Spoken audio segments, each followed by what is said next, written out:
In the Apocryphon of John, a text discovered in 1945, buried in a sealed jar in the Egyptian desert, hidden there for 17 centuries, there is a passage that describes the construction of the world you are living in right now, not metaphorically, not as spiritual poetry, as a precise technical account of a system, its architects, its mechanism, and its one genuine vulnerability. The Matrix came out in 1999. It became a cultural event. The red pill became a metaphor that migrated so far from its source that people now use it in political arguments with no awareness it began in a science fiction film. What nobody told that generation, what the film itself never quite says, is that the core architecture of its central concept was not invented by screenwriters in the 1990s. It was written in the 2nd century of the Common Era, by a community that was subsequently hunted, whose texts were systematically burned, whose understanding of reality was declared not just heretical, but criminal. The text survived. The question it carries survived. And it goes further than the film ever did. Before the Gnostic framework is examined on its own terms, the film deserves an honest accounting of what it actually achieved, because what it achieved was not nothing. The Matrix correctly identified the problem as a problem of constructed experience rather than a problem of external circumstance. Neo's fundamental difficulty is not that his life is hard. His fundamental difficulty is that he cannot perceive his situation accurately. The construction is effective enough that the person inside it cannot, from inside it, detect that the construction is a construction. This is not a trivial point. Most frameworks that engage with the problem of illusion treat the solution as a matter of getting better information. The Matrix understood that the information problem is structural, not contingent. It is not that Neo lacks access to facts about the external world. It is that the entire apparatus through which he would process such facts is itself part of the construction. The film correctly identified that liberation requires something from outside the system. Morpheus and the crew of the Nebuchadnezzar exist outside the Matrix. They can enter it, but they are not constituted by it. They offer Neo an external perspective that makes recognition possible. This is structurally consistent with things the Gnostic account describes. The divine spark's liberation involves orienting towards something that is not of the construction, something genuinely prior to it. The film correctly identified that liberation changes what the liberated being is capable of, not merely what it believes. Neo does not simply acquire true beliefs about the Matrix. He acquires capacities that do not fit within the Matrix's operational rules. The bullets stop, he flies. The code yields to him in ways it does not yield to beings fully constituted by it. This is consistent with the Gnostic account's claim that a recognized spark is not subject to archontic governance in the same way that an unrecognized spark is. The governance requires identification with the construction. Once the identification shifts, the grip changes. These are real insights. The film's power, the specific quality that made it a cultural event rather than simply an interesting science fiction film, derives from these insights and the visceral, kinetically intelligent way they were conveyed. The limitation is in what the film did not do with them. The Wachowskis, during interviews surrounding the film's release, spoke about reading widely in philosophy and religion while developing the screenplay. They mentioned Jean Baudrillard, whose book Simulacra and Simulation actually appears in the film. Neo stores illegal software inside a hollowed-out copy of it, a visual joke that functions as a citation. They mentioned Eastern philosophy, Descartes, Plato's allegory of the cave. What they did not mention in any available interview was the Nag Hammadi library. This silence is interesting, rather than suspicious. The deeper cosmological texts, the Apocryphon of John, the hypostasis of the archons, required engagement with academic translation and commentary that was not yet widely accessible. The convergence between the film and the text is therefore almost certainly not a matter of the filmmakers reading the Apocryphon and consciously translating it into cinema. The convergence is something more philosophically interesting. Both the film and the text were attempting to describe something real about the structure of human experience. Both arrived at similar structural conclusions because both were looking at the same thing. The film arrived at those conclusions, and then, for reasons understandable given the requirements of commercial cinema, stopped short of their most radical implication. The text, written without commercial requirements, written with the understanding that its authors might be executed for what it contained, did not stop short. Here is the specific place the film stops. Morpheus explains to Neo the nature of the construct, the simulated training space, and asks him what is real. He suggests that if real means what you can feel, what you can taste, what you can smell and see, then real is simply electrical signals interpreted by the brain. He identifies the matrix as the false layer of electrical signals. He implies that the physical world outside the matrix, the ravaged Earth, the hovercraft, the survivors, is genuinely real in a way the matrix is not. 2 layers: the false simulation, the true physical reality underneath it. The Apocryphon of John describes 3 layers. Morpheus stops 1 layer too soon, and everything that follows from that premature stopping, the war, the pods, the red pill, the ending, inherits the incompleteness of the map he was working from. The text has a more complete map. It was buried in a desert. It has been waiting a long time for the reading that does not stop where the film stops. The Apocryphon of John opens with a scene of grief. The Apostle John is walking in the Jerusalem temple district shortly after the crucifixion. A Pharisee named Arimaneos, whose name carries deliberate resonances with Ahriman, the Zoroastrian principle of darkness and illusion, approaches John and asks, with evident contempt, why John's teacher is already forgotten. John walks away. He goes to a mountain alone and sits with the confusion of a person whose entire framework for reality has just been dismantled. Then the sky opens. The vision that follows is one of the most extraordinary documents in the history of religious literature. Not primarily for its visionary imagery, though that is present, for the systematic, precise account it delivers of how the world that John inhabits actually came to exist, what it is made of, what governs it, and what the beings living inside it actually are at their deepest level. The account begins not with the material world, but with what existed before the material world, before the cosmos, before time, before the conditions that make physics possible.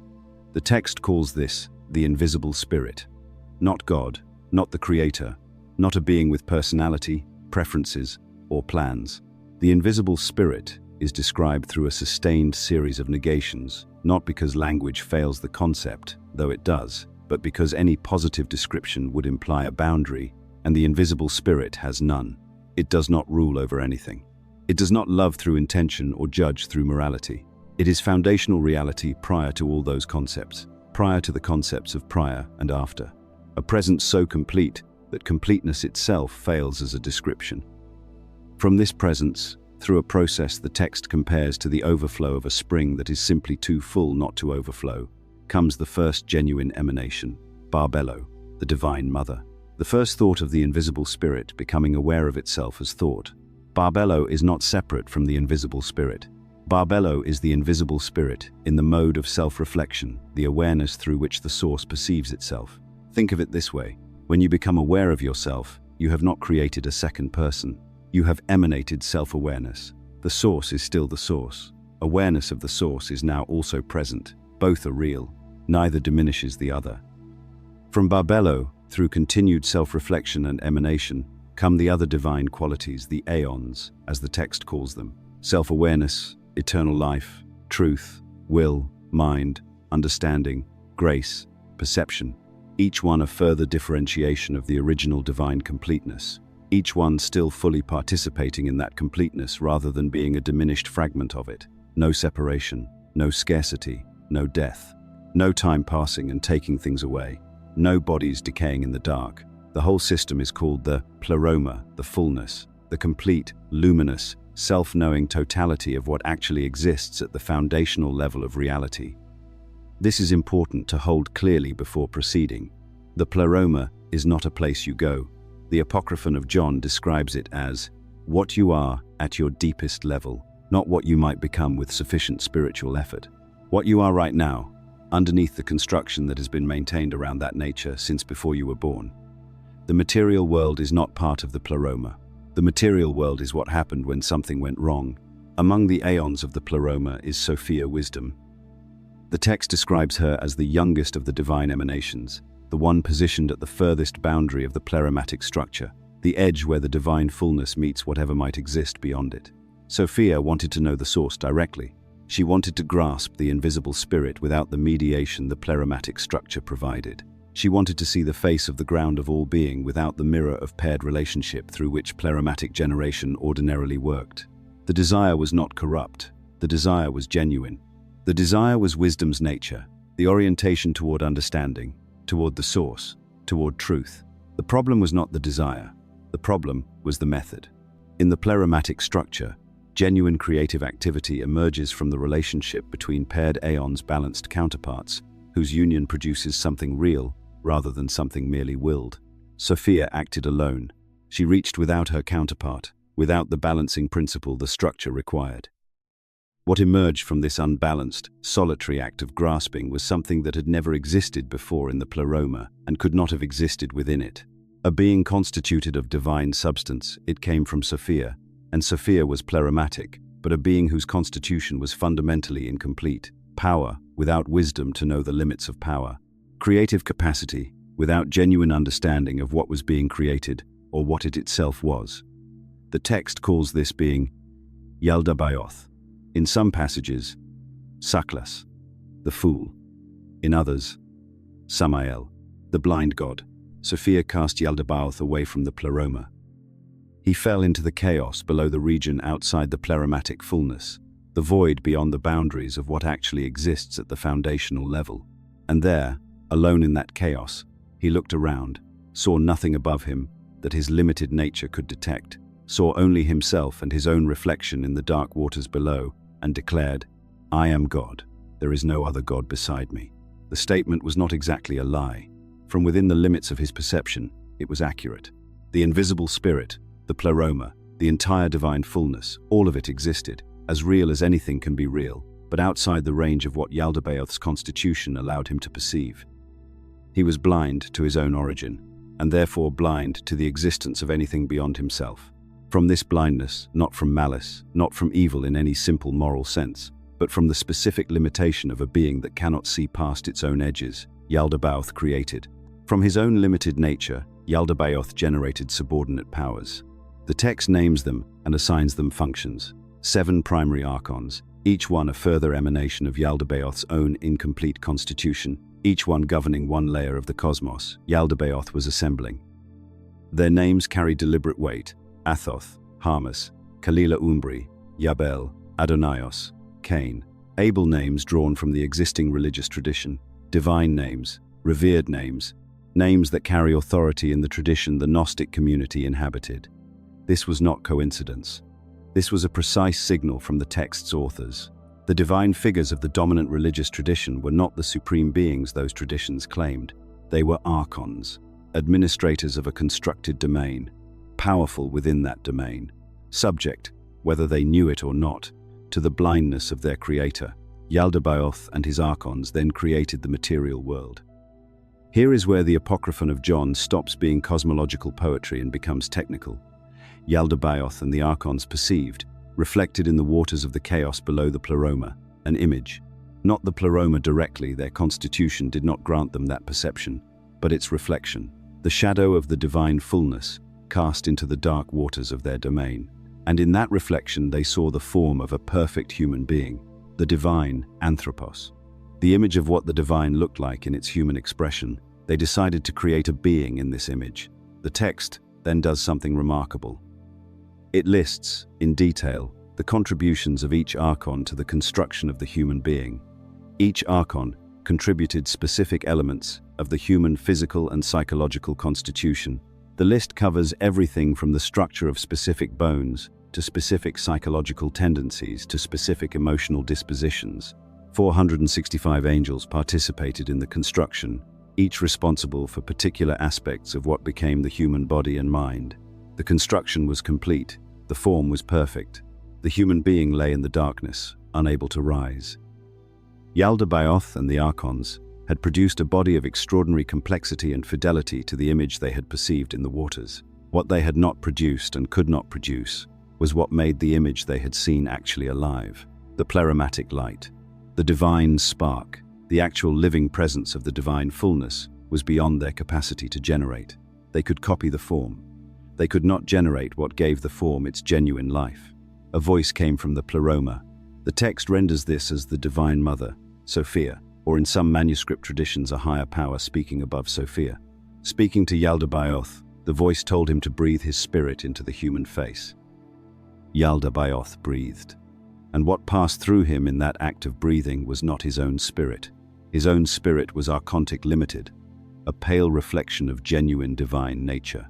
What passed through him was the divine light from the pleroma, using Yaldabaoth as a conduit without his awareness, using his own act of creation against itself.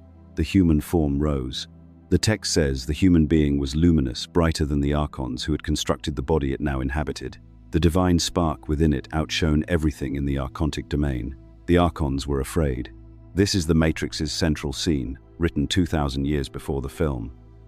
The architects of the constructed world look at what their architecture has produced and recognize, with fear, that something is inside it they did not put there and cannot control.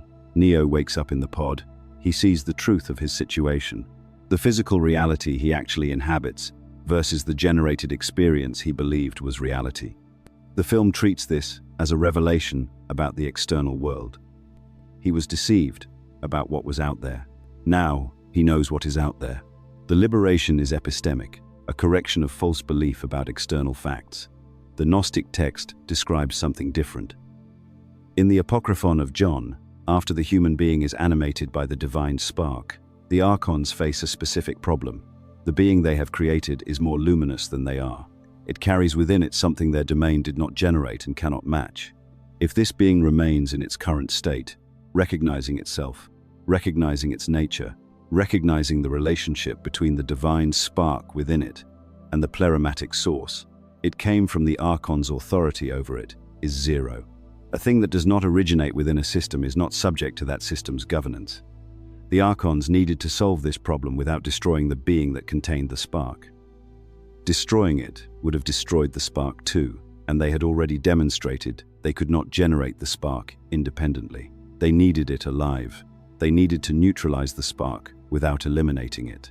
Their solution was not another body, not a technological cage, not a physical prison made of metal and light. Their solution was a world. The material cosmos in the Apocryphon of John's framework is the archon's solution to the problem of an uncontained divine spark. The world of time, change, material need, physical sensation, social structure, the entire apparatus of embodied existence. This is the construction designed to keep the divine spark so thoroughly occupied with the experience of being in a material world, that the spark never has the sustained stillness, the sustained inward attention required to recognize what it actually is. The Matrix is not a computer simulation. The Matrix is matter itself. The Matrix is the convincing experience of being a body in a physical world, produced by a system that needed the divine spark inside that body to remain unaware of its own nature. This is what the film could not say, because saying it would have implied that the liberation Neo achieves by unplugging from the machine is still interior to the constructed system. That waking up to the physical world of the real is still waking up within the material level that the Gnostic text identifies as the Matrix. The Nebuchadnezzar, the ruined sky, the ravaged earth, all of it still matters. All of it is still the archontic construction within which the divine spark is maintained in its occupied, unrecognizing state. Neo defeats the machines. In the Gnostic reading, he has dismantled one layer of administration and gone to sleep in the next layer down. In 2003, an Oxford philosopher named Nick Bostrom published a paper in the Philosophical Quarterly that did something unusual for academic philosophy. It went viral. Not immediately, not in the way internet content moves, but steadily, irresistibly, reaching outward from philosophy departments, into physics departments, into technology conferences, into the casual conversations of people who had never read a philosophy paper in their lives. The paper's argument was built on a trilemma, 3 propositions. One of them must be true. Either almost every civilization capable of running ancestor simulations goes extinct before it reaches that capability, or almost every civilization that reaches that capability chooses not to use it, or we are almost certainly living inside a computer simulation right now. The logic is straightforward enough to follow without a degree. If civilizations survive to technological maturity, and if at least some of them run simulations of their ancestral histories, and if those simulated histories contain conscious beings who believe they are real, then the number of simulated conscious beings will vastly outnumber the number of non-simulated conscious beings. By simple probability, any randomly selected conscious being is almost certainly simulated rather than base-level real. The paper generated serious responses from serious people. Elon Musk, in a 2016 interview, stated that the probability we are living in base reality is 1 in billions. Neil deGrasse Tyson said the probability might be very high. Physicists, including James Gates, noted that the mathematical structures underlying fundamental physics contain features resembling error-correcting code, the kind of redundant structure you would build into a simulation to prevent computational errors from degrading the experience. Simulation was generating. Stephen Hawking engaged with it. A 2021 survey found a significant minority of academic philosophers treating it as a live and serious possibility. This is not fringe material. The simulation hypothesis in 2024 is a genuine debate happening in genuine intellectual spaces where genuine careers are staked on positions. And the Apocryphon of John, written in the 2nd century of the Common Era, describes the same hypothesis, with one addition. One specific, structurally important addition that the modern simulation debate has not yet fully confronted, and that the Matrix, for all its philosophical ambition, never arrived at. The modern debate asks, is our reality a simulation? It treats this as a question about external facts, about substrate, about what the physical foundation of our experience actually consists of. If we are simulated, the simulators exist somewhere else, in a more fundamental reality, outside the simulation looking in. They are the programmers. We are the program. The relationship is entirely asymmetric. They know, we don't. They see the code. We see the generated experience. The Apocryphon of John says something the simulation debate does not say. It says, yes, the reality you experience is constructed, and there is a part of you that also exists outside the construction.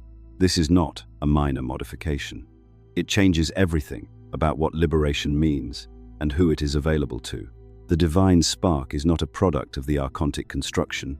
It did not originate within the material world. It entered from outside, from the pleroma, from the fullness that exists prior to and independent of everything Yaldabaoth assembled. The spark's deepest nature is not of the material domain. It is pleromatic. It belongs to the level of reality that the entire constructed world operates below. The modern simulation debate asks whether we are inside a simulation. The Gnostic text says, your body is inside a simulation. The awareness that is reading about the simulation is not. This distinction is the one the film never arrives at. The Matrix treats Neo as a unified being who is either deceived or enlightened, either inside the constructed experience or outside it. The Apocryphon of John treats the human being as a composite, a material construction enclosing something that is not part of the construction. And the part that is not part of the construction cannot be fully deceived by the construction, because its deepest nature does not belong to the construction's domain. The simulators, in the Gnostic framework, did not build a system to contain passive recipients. They built a system to contain something that came from outside their system, something they could enclose but not fully domesticate, something that carried in it a nature that their construction had no capacity to generate and therefore no capacity to permanently suppress. Bostrom's trilemma is a question about what the world is made of. The Apocryphon of John is an answer about what you are made of inside the world. Those are different questions. Only one of them has immediate practical implications for the moment you are living in right now. The institutional church did not move against Gnostic communities because of theological disagreement. Theological disagreement was normal in the early Christian centuries. The surviving literature of the first 300 years is a record of sustained, frequently fierce, disagreement about almost every question that mattered: the nature of Christ, the nature of salvation, the authority of Scripture, the role of bishops, the relationship between faith and practice. Communities held incompatible positions. Councils argued and sometimes reached conclusions. Letters flew across the Mediterranean world, full of denunciation and counter-denunciation. Disagreement was managed. It was uncomfortable and sometimes bitter, but it was managed without the systematic elimination of entire communities and their literary heritage. The Gnostics were not managed. They were destroyed, not because their theology was wrong in some correctable way, because their alternative account of reality threatened something that no institutional structure can afford to have threatened: the legitimacy of the institution itself at its root. State the alternative theory plainly. The God described in the dominant religious tradition, the creator of the physical world, the lawgiver, the being who demands worship and threatens punishment, who describes himself as jealous, whose emotional states include wrath and regret and preference. This God is not the supreme divine being.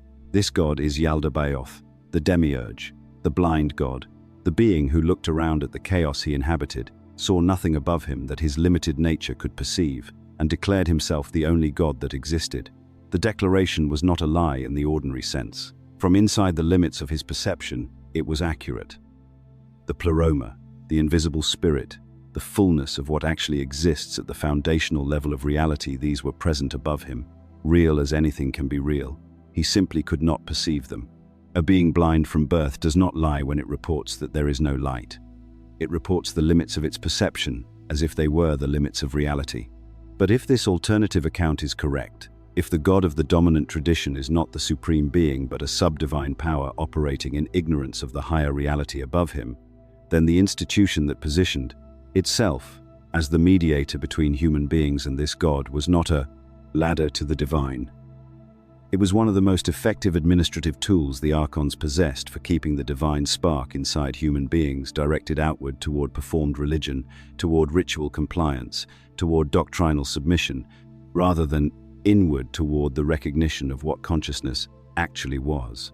The institution was not wrong about a theological detail. It was wrong at the foundation, wrong about the nature of God, wrong about the nature of the created world, wrong about what human beings were, wrong about what liberation meant, and therefore, necessarily, structurally, wrong in its authority to guide human beings toward anything worth going toward. This is not a manageable theological position. You cannot negotiate with it. You cannot absorb it into a broader synthesis and move on. It does not say the institution is mistaken about some point that further study might resolve. It says the institution's entire project, the mediation between humanity and the divine, is actively working against the very liberation it claims to offer. The prison guard does not become less of a prison guard by sincerely believing he is a shepherd. The institutional response was rational. Rational from within the institution's own terms and consistent with what any sufficiently threatened power structure does when confronted with an alternative account that cannot be absorbed. Destroy the texts. Destroy the communities. Eliminate the lineage of transmission. Declare the tradition not merely incorrect but diabolically dangerous. Frame the alternative account not as a competing reading of available evidence but as the active work of evil, a spiritual contamination requiring quarantine. Do it thoroughly enough, do it persistently enough. Do it across enough generations that eventually the word heresy carries its own condemnation embedded in its sound, so that a person encountering the word Gnostic alongside the word heresy accepts the verdict without knowing they are accepting a judgment rendered by the prosecution. For over 1,000 years this worked. The texts were gone. The communities were gone. The alternative account survived only in fragments, preserved in the writings of the people attacking it, which is its own kind of irony, and in traces left in other traditions that had drawn from the same source without always acknowledging it. In 1945, a jar was opened in a cliff face near Nag Hammadi in Egypt. The document inside had outlasted everything that tried to destroy it.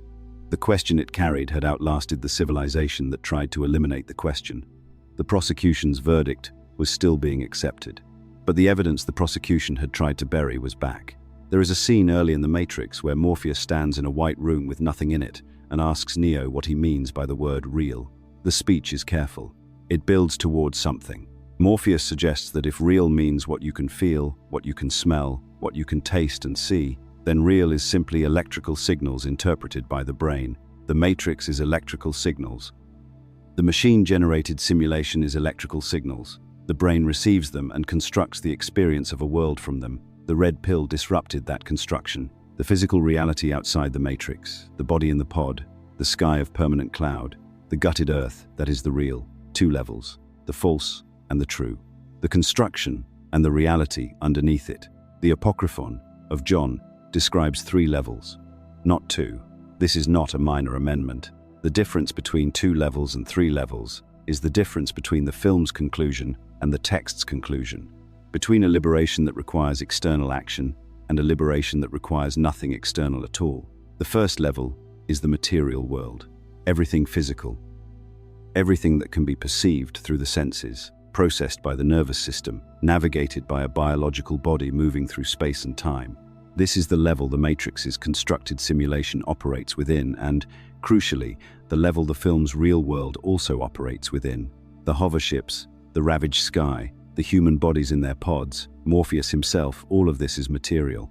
All of it belongs to the first level. The second level, in the Gnostic framework, is the pleroma, the divine fullness, the luminous totality of what exists at the foundational layer of reality prior to matter, prior to time, prior to the conditions that make physics possible, not a place, not a realm you travel to. The Apocryphon of John describes it as what existence looks like when there is no lack, no separation, no diminishment, the invisible spirit, Barbello, the eons, the complete self-knowing divine totality that existed before anything the archons assembled. Between these two levels, participating in both but belonging fully to neither, is the divine spark within the human being, the fragment of pleromatic light that was drawn through Yaldabaoth's act of breathing and enclosed within the material body. The spark is in the first level, it inhabits the material world, it operates within time and change and embodied experience, but it came from the second level. Its deepest nature is pleromatic. It does not originate within the material construction, it entered the construction from outside it. In the film's language, the matrix is the constructed layer, clear, established. That part the film gets exactly right. But the real world, the world of the Nebuchadnezzar, the human survivors, the physical reality Neo wakes into when the pod releases him, this is also a constructed layer. Not a digital simulation, but a material construction. The archontic domain, the world that Yaldabaoth and his assistants assembled in response to the problem of the uncontained divine spark. It is a different and less immediately obvious layer of the same fundamental construction, and being free within it is not the same as being free from it. Morpheus has the right intuition and the wrong map. He sees two layers where the Apocryphon of John describes three. He identifies the constructed layer correctly. What the senses report is not the deepest truth of what exists. But he mistakes the first level, the physical world, for the deepest level, for the true reality beneath the construction. And because he stops there, his entire framework for liberation stops there with him. Get Neo out of the pod. Get him into the real world. Train him to operate within the real world's rules, and to see through the constructed simulation's rules. That is liberation. In the Gnostic framework, this is liberation to the first level. It is real. It is not nothing. Neo does know something true that he did not know before. But the divine spark within Neo does not belong to the first level, does not belong to the physical world outside the matrix any more than it belongs to the matrix itself. Its deepest nature is pleromatic. Its genuine home is the second level, the fullness and the entire construction, pods, machines, real world, all of it, is still operating below that level. The third level, the level the divine spark actually belongs to, is the only level that matters for the question of genuine liberation. And it is the level the film has no language for, no character for, no scene for, because arriving at it cinematically would have required showing something that cannot be shown. Not a different world, not a different experience, a different relationship to all experience, a recognition that the being inside the construction is not of the construction's making, and never was. Morpheus stopped one layer too soon. He found a truth that was real and declared it the deepest truth available. The Apocryphon of John says, keep going. Both the film and the Gnostic text identify a specific vulnerability in the constructed system, a crack in the architecture that the designers cannot permanently seal. The nature of that vulnerability is where the two accounts diverge most sharply and where the practical implications of the text become most immediately visible. In the film, the vulnerability is a flaw in the code, a systemic anomaly that the machine architects cannot eliminate without introducing instabilities that would destabilize the entire system. Neo is the anomaly. His existence within the matrix is a disruption that the architects have managed across multiple iterations of the simulation through a process of controlled reset, allow the anomaly to reach its peak, collapse, and restart, absorb the instability into a new cycle. The vulnerability is technical. In the film's narrative logic, it is ultimately addressable through negotiation and redesign. The machines agree to release the humans who want to be freed. The anomaly is neutralized through a deal rather than through elimination. The system continues. In the Apocryphon of John, the vulnerability is not technical. It cannot be closed by redesign. It exists at a level of reality the designers cannot access, because it exists within the divine spark itself, and the divine spark does not belong to the archontic domain. The spark entered the construction from outside it, from the pleroma, from the fullness that exists prior to everything Yaldabaoth assembled. Its nature, the specific quality of awareness that constitutes it, was not installed by the Archons. It was not a feature they built. It was something they accidentally received and enclosed when Sophia's voice tricked Yaldabaoth into breathing, and the pleratic light used his own act of creation as a conduit to enter the world he had made. The Archons can construct around the spark. They can keep it occupied. They can maintain the specific quality of outward-directed, forward-planning, survival-focused attention that prevents the spark from turning inward long enough to recognize what it actually is. They have designed an entire world for this purpose, and they have been operating that design across the full extent of human history with considerable effectiveness. What they cannot do is reach the spark itself, because reaching it would require operating at a level of reality, the pleratic level that their constitution does not give them access to. They are archontic. They are of the material construction. The spark is pneumatic. It is of the breath, the spirit, the divine. These are not competing powers of roughly equal force. They are different levels of reality. The Archons do not compete with the spark for control of the spark. They occupy the space around the spark. They cannot touch the spark itself. This means the vulnerability cannot be closed. The Archons chose the most effective available tools for maintaining the spark's occupation, embodied existence with all its urgency and sensation, the web of consequence and cause and effect that demands perpetual navigation, the mechanism of forgetting that prevents accumulated recognition from compounding across time. All of these are genuinely effective. The recognition remains rare. The construction has been operating for longer than recorded history and will continue operating. But effective is not the same as absolute. The tools the Archons chose are effective precisely because they are the conditions of embodied experience: intense, immediate, personally consequential, always providing something new to navigate. And those same conditions, when they reach sufficient intensity, have the capacity to produce the very stillness they were meant to prevent. The moment of physical extremity in which the ordinary machinery of self-maintenance collapses. The moment of loss so complete that the narrative self loses the story it was built on. The moment of genuine awe or genuine shock in which the continuous internal monologue that processes experience into the story of a person living a life is briefly overwhelmed by the magnitude of what has arrived. In that gap before the machinery reinstalls itself, before the next thought assembles, the spark is briefly perceptible to itself. These moments are not exotic. They are not the product of special spiritual training or rare circumstance. They are structural features of ordinary human experience. They happen to everyone. They happen constantly.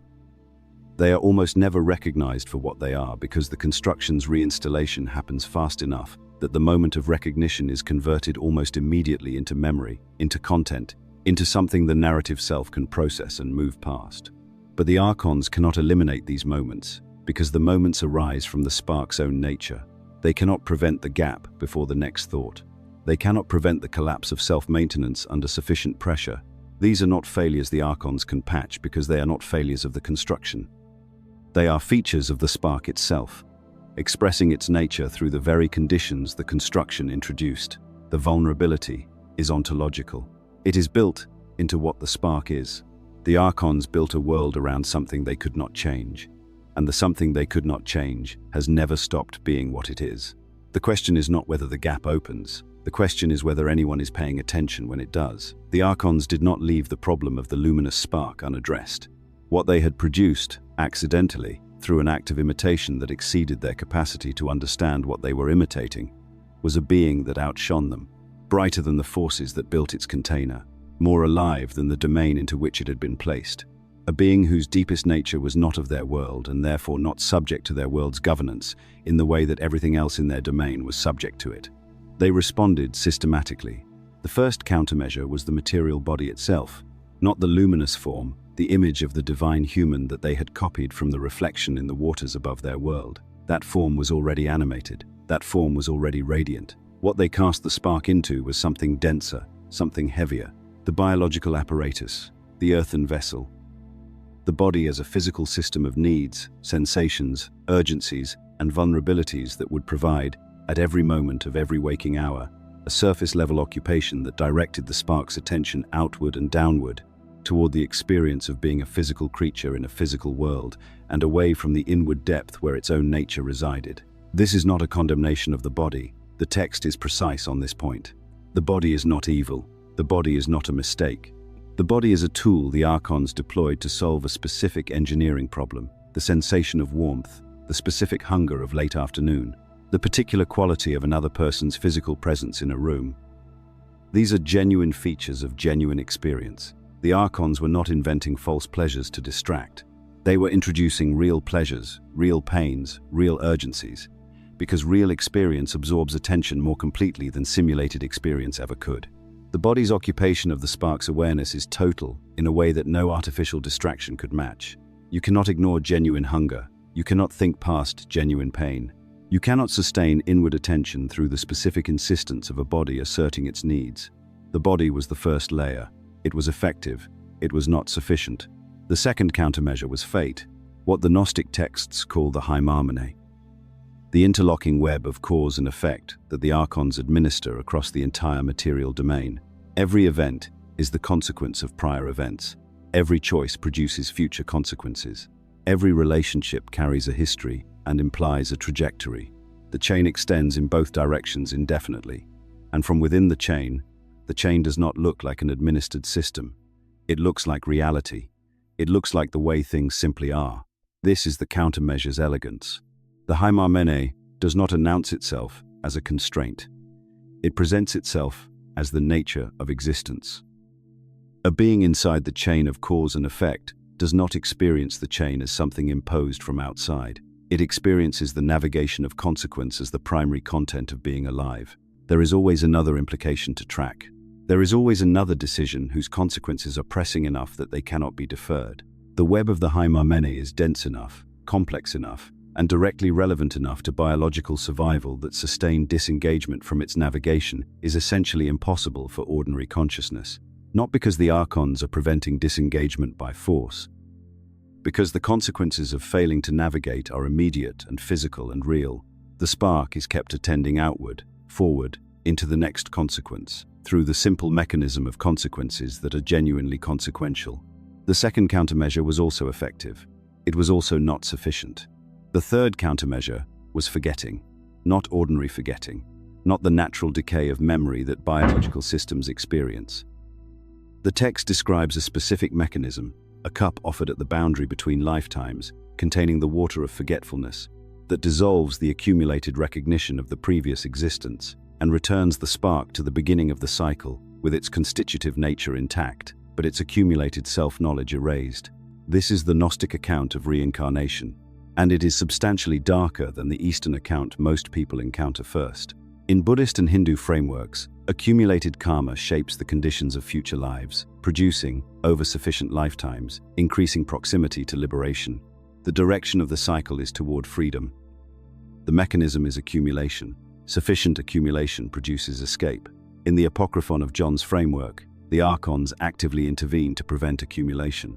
The recognition that a spark achieves within a lifetime, however partial, however fragmentary, however close to the full gnosis that would make it effectively ungovernable, that recognition does not carry forward. The cup erases it. The next cycle begins from the same baseline, not because this is a natural feature of cosmic law, but because the Archons constructed the forgetting specifically to solve the problem that accumulation would otherwise produce. 3. Countermeasures. 1 problem. The divine spark, luminous, prior to the construction, ungovernable by any force whose authority depended on the spark not recognizing itself. The Archons could not eliminate it. Eliminating it would have required operating at a level of reality they had no access to. What they could do was delay recognition indefinitely through sufficient occupation and sufficient erasure, body, fate, forgetting. The 3 mechanisms of an indefinitely renewable containment that does not imprison the spark by force, but by distraction so thorough and so real that the spark rarely has occasion to notice what is doing the experiencing. Here is where the Archons made the error that the Apocryphon of John identifies with what reads, in the original Coptic, as something close to inevitability, not a tactical mistake, not a miscalculation that a better strategy could have avoided. A structural error built into the nature of the solution they chose. The kind of error that only becomes visible when you look at the full architecture rather than at any individual component. The body, the hymarmene, the forgetting. 3 countermeasures designed to maintain the divine spark in a state of perpetual outward-directed occupation. Three mechanisms chosen because they were the most effective tools available to beings operating within the material domain, chosen for their effectiveness. Insufficient because of what that effectiveness required. Consider what effective occupation actually demands. For the body to function as a genuine distraction, the experience it produces must be real, not simulated, not a pale facsimile of sensation. The hunger must be actual hunger. The grief must be actual grief. The love must be actual love. The archons could not use a convincing illusion of embodied experience to maintain the spark's attention, because a convincing illusion is precisely the kind of thing that, when it fails, announces its own falsity. The occupation required genuine experience, and genuine experience, by its nature, contains intensities that ordinary consciousness cannot absorb without structural collapse. Push any experience far enough, and the apparatus of self-maintenance, the machinery of narrative identity, the continuous internal processing that keeps the constructed self coherent and forward-facing, that machinery overwhelms, not breaks permanently, overwhelms momentarily. And in that moment of overwhelm, in the gap between the self's collapse and its reinstatement, the awareness that was always underneath the machinery becomes briefly perceptible, not as a mystical event, not as something requiring special preparation or favorable conditions, as a structural feature of the intensity the archons were relying on to maintain the occupation. The Hymarmene presents the same problem at a different scale. For the web of cause and effect to function as a genuine occupation, the consequences navigated within it must be real consequences, real stakes, real loss, real implication for the life being lived. A being navigating consequences that genuinely do not matter is not occupied. It is performing occupation while attention drifts.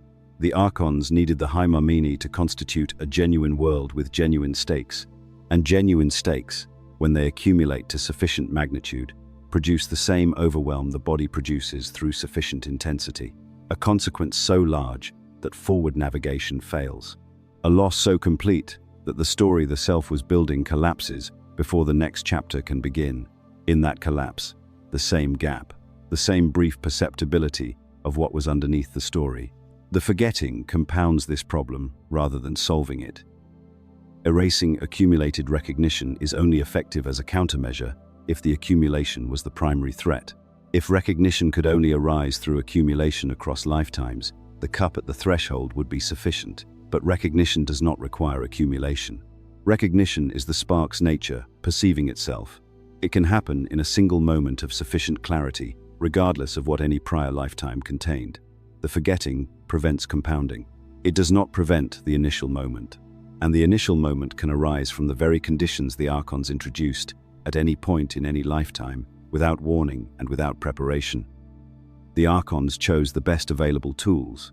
The best available tools were tools that created, as a byproduct of their effectiveness, the precise conditions that made the thing they were preventing structurally possible at every moment. This is not a triumphant reading.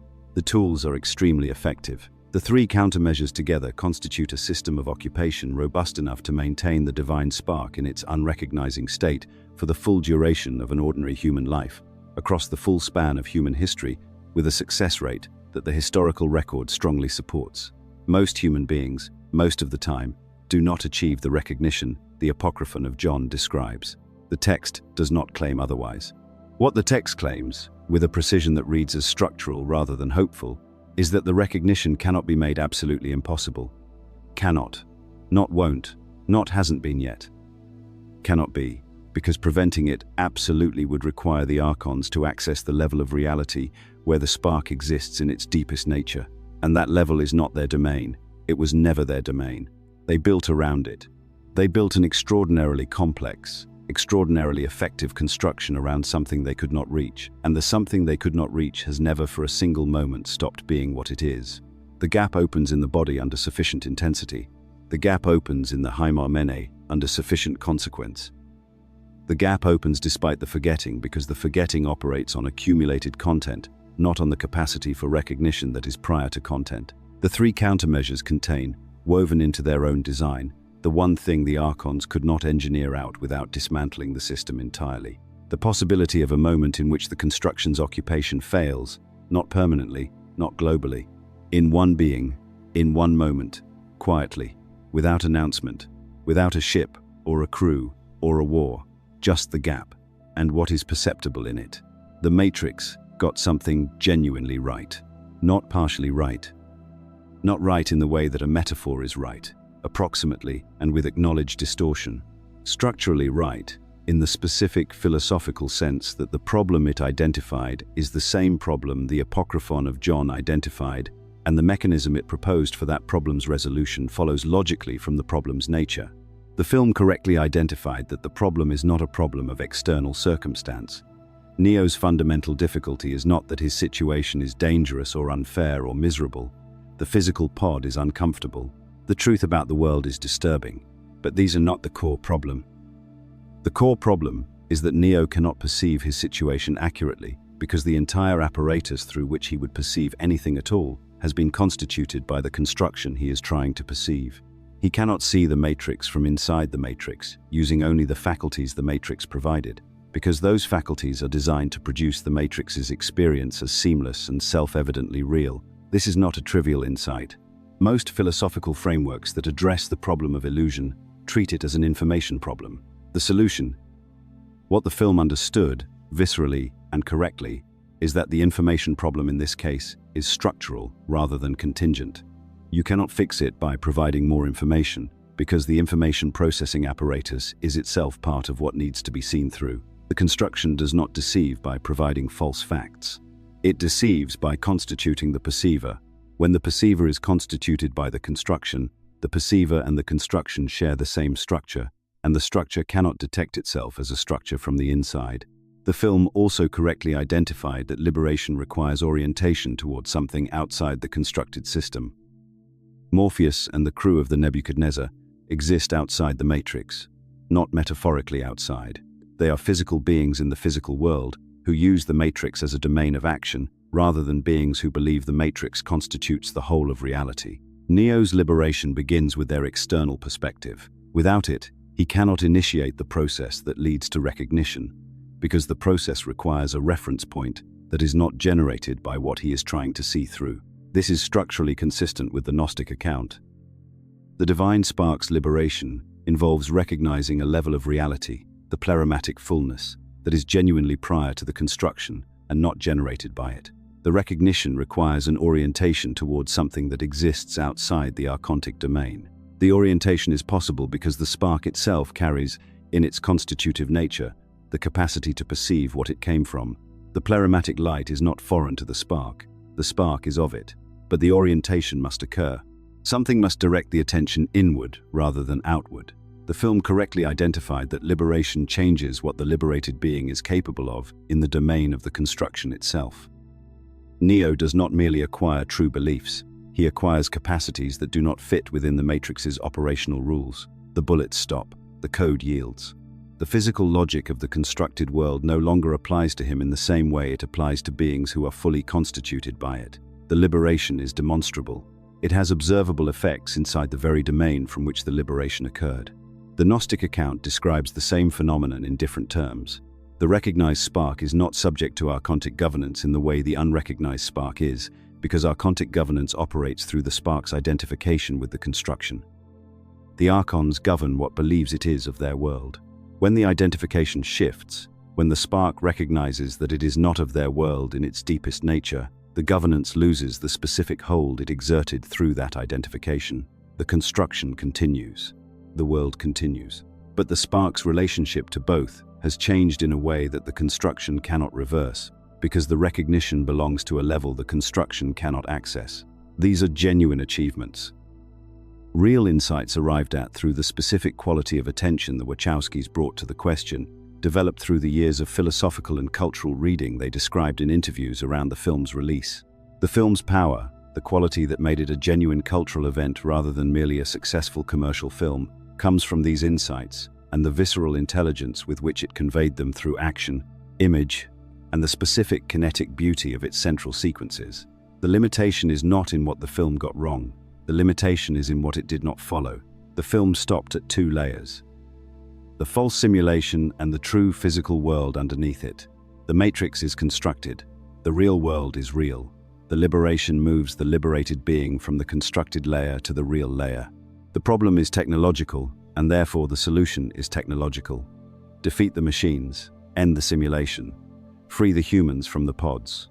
The real world, cracked sky, ravaged earth, cold metal corridors of the Nebuchadnezzar, is presented as the genuine ground of reality, the destination of liberation. The Apocryphon of John describes three layers: the material world, everything physical, everything navigated through sensation and consequence, and the body's ongoing insistence on its own reality. This is the constructed layer. Above it, in the sense of more fundamental rather than more spatially elevated, the plerematic fullness, the actual nature of what exists at the foundational level of being, the invisible spirit, the divine source, the living light from which the divine spark was never actually separated despite everything the construction was designed to make it feel. And between these two, participating in both and reducible to neither, the divine spark itself. The fragment of plerematic light enclosed within the material body, navigating the hymarmene, erased at each threshold, and yet never fully absorbed into the construction, because its deepest nature is not of the construction's making. In the film's language, the real world, the physical world outside the simulation, is still the archontic domain. The Nebuchadnezzar is still matter. The ravaged earth is still matter. The human beings who survived are still embodied sparks enclosed within a material world that is itself the constructed layer the Gnostic framework identifies as the Matrix. Neo defeats the machines and wakes up one layer deeper in the same construction. This is not a criticism of the film's coherence. The film was not trying to describe what the Apocryphon of John describes. The film was using the simulation premise to explore identity, choice, and power within a narrative architecture that required a satisfying external resolution. It achieved that resolution with skill and genuine vision. But the question the text asks is the question the film approaches in its most philosophically charged moments and then declines to pursue, because pursuing it fully would have produced something that cannot be resolved by a hero defeating a machine, something that has no external resolution at all, something that requires not a different world to escape to, but a different relationship to the world that is already here. The red pill is the most culturally portable element of the film's philosophical content, more portable than the simulation premise, more portable than the Archon-like machines, more portable even than the specific visual grammar of the bullet time sequences that made the film's aesthetic immediately identifiable. The choice between the red pill and the blue pill has migrated so completely from its source that people now reach for it in political arguments, personal transformation narratives, and business culture language without any particular awareness that it originated in a science fiction film about a simulated reality. The metaphor has been extracted from its context and put to work in contexts that would have been unrecognizable to the filmmakers who coined it. This is not unusual for powerful metaphors. It is what powerful metaphors do. They exceed their original container. But the migration has obscured a specific structural problem with the metaphor that was present in the original, and that becomes more visible, not less, when the Gnostic framework is brought into contact with it. The red pill in the film is a technology, a substance, something external to Neo that he swallows and that then produces a technical effect, tracing his signal so the crew of the Nebuchadnezzar can locate his physical body in its pod and extract it. The pill is the mechanism of transition between the constructed world and the real world. Without the pill, the extraction does not happen. The pill is something done to Neo, with his consent, by Morpheus, who exists outside the system Neo is inside. Liberation, in this framing, begins with an external intervention. Morpheus must find Neo, the crew must have the resources and the timing. The pill must be administered. The extraction must succeed. The liberation is contingent on external conditions aligning correctly. It depends on Morpheus. It depends on the Nebuchadnezzar. It depends on circumstances outside Neo's control, making the intervention possible at this specific moment rather than later or not at all. This is a narrative necessity. The story requires a mechanism for the hero to transition between its two worlds at a specific moment that can be dramatized, filmed, and experienced by the audience as a legible act of choice with visible consequences. The red pill is that mechanism. The scene in which Neo chooses it is among the most elegantly constructed scenes in the film, precisely because it reduces an extraordinarily complex philosophical situation to a single, clean, binary choice with an object as its symbol. But here is the problem the widespread use of the metaphor has made invisible. If liberation requires a red pill, it requires something external. It requires a Morpheus. It requires that you be found by someone who is already outside the constructed system and who has the means, the motivation, and the timing to offer you the mechanism of transition. It requires that the circumstances of your life produce the Morpheus encounter, which is to say, it requires the right external conditions to exist and to reach you at a moment when you are capable of receiving them. Liberation, in this framing, is contingent. Not everyone gets a Morpheus. Not everyone gets found. Not everyone is offered the choice at the right moment. The construction can, in principle, simply prevent the encounter. Keep the Morpheus from finding you. Keep the timing wrong. Keep the circumstances from aligning. The constructed world has enormous influence over the external conditions of any individual life. If those external conditions are what liberation depends on, the construction has leverage over liberation through the simple administration of circumstance. The Apocryphon of John does not offer a red pill. The gnosis described in the text is not administered from outside. The plerematic light does not reach into the material world and provide a substance that produces recognition in the spark that swallows it. The recognition is an interior event. The spark's own nature becoming perceptible to itself through a quality of attention that is the spark's own capacity, native to the spark, carried in from the pleroma, present in every moment of every lifetime, regardless of what external conditions the Haimamene produces. This distinction is not merely philosophical. It is practically significant in a way that changes everything about what liberation actually depends on.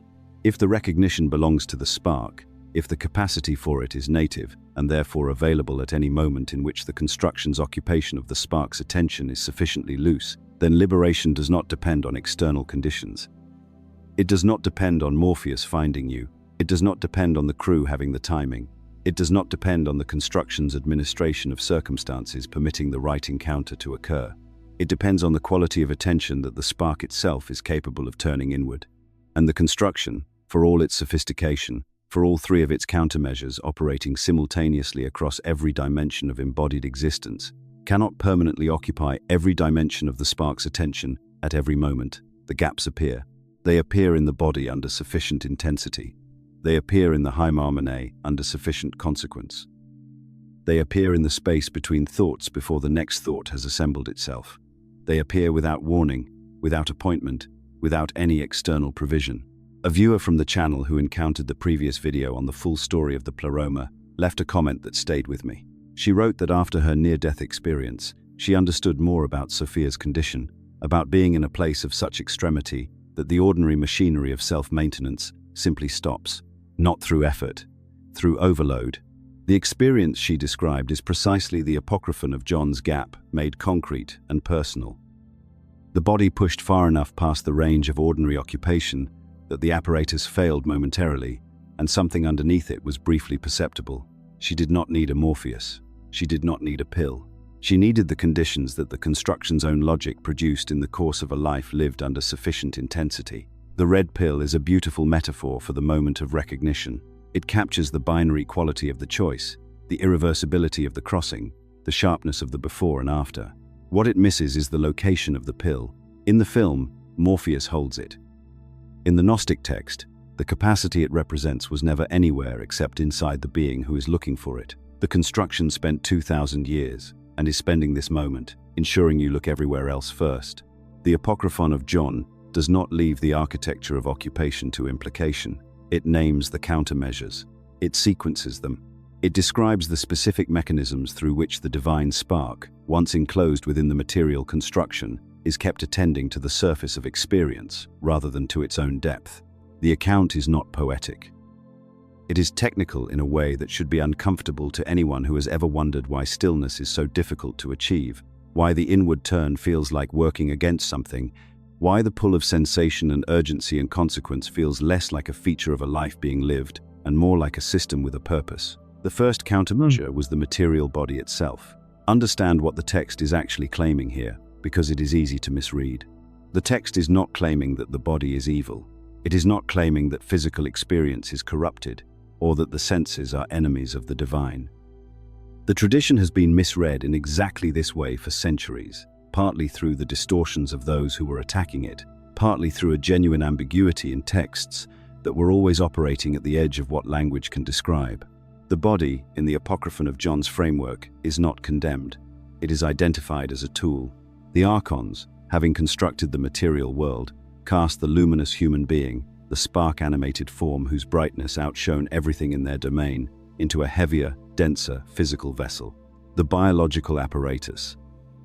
The body of bone and tissue and nervous system and skin, the apparatus that registers hunger and cold and pain and warmth, and the specific physical presence of another person, and the particular quality of late afternoon light in autumn, all of it real, all of it vivid, all of it demanding. The calculation was structural, not punitive.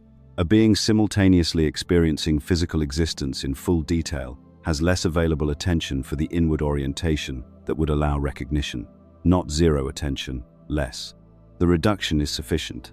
The body is not a prison in the moral sense. The body is an occupation strategy. The divine spark is not trapped by the body in the way a bird is trapped in a cage. The spark is enclosed in an experience so immediate, so sensory, so perpetually generating new content, that the turn of attention required for self-recognition is perpetually deferred. This is the first layer of what the matrix, the real matrix, is made of.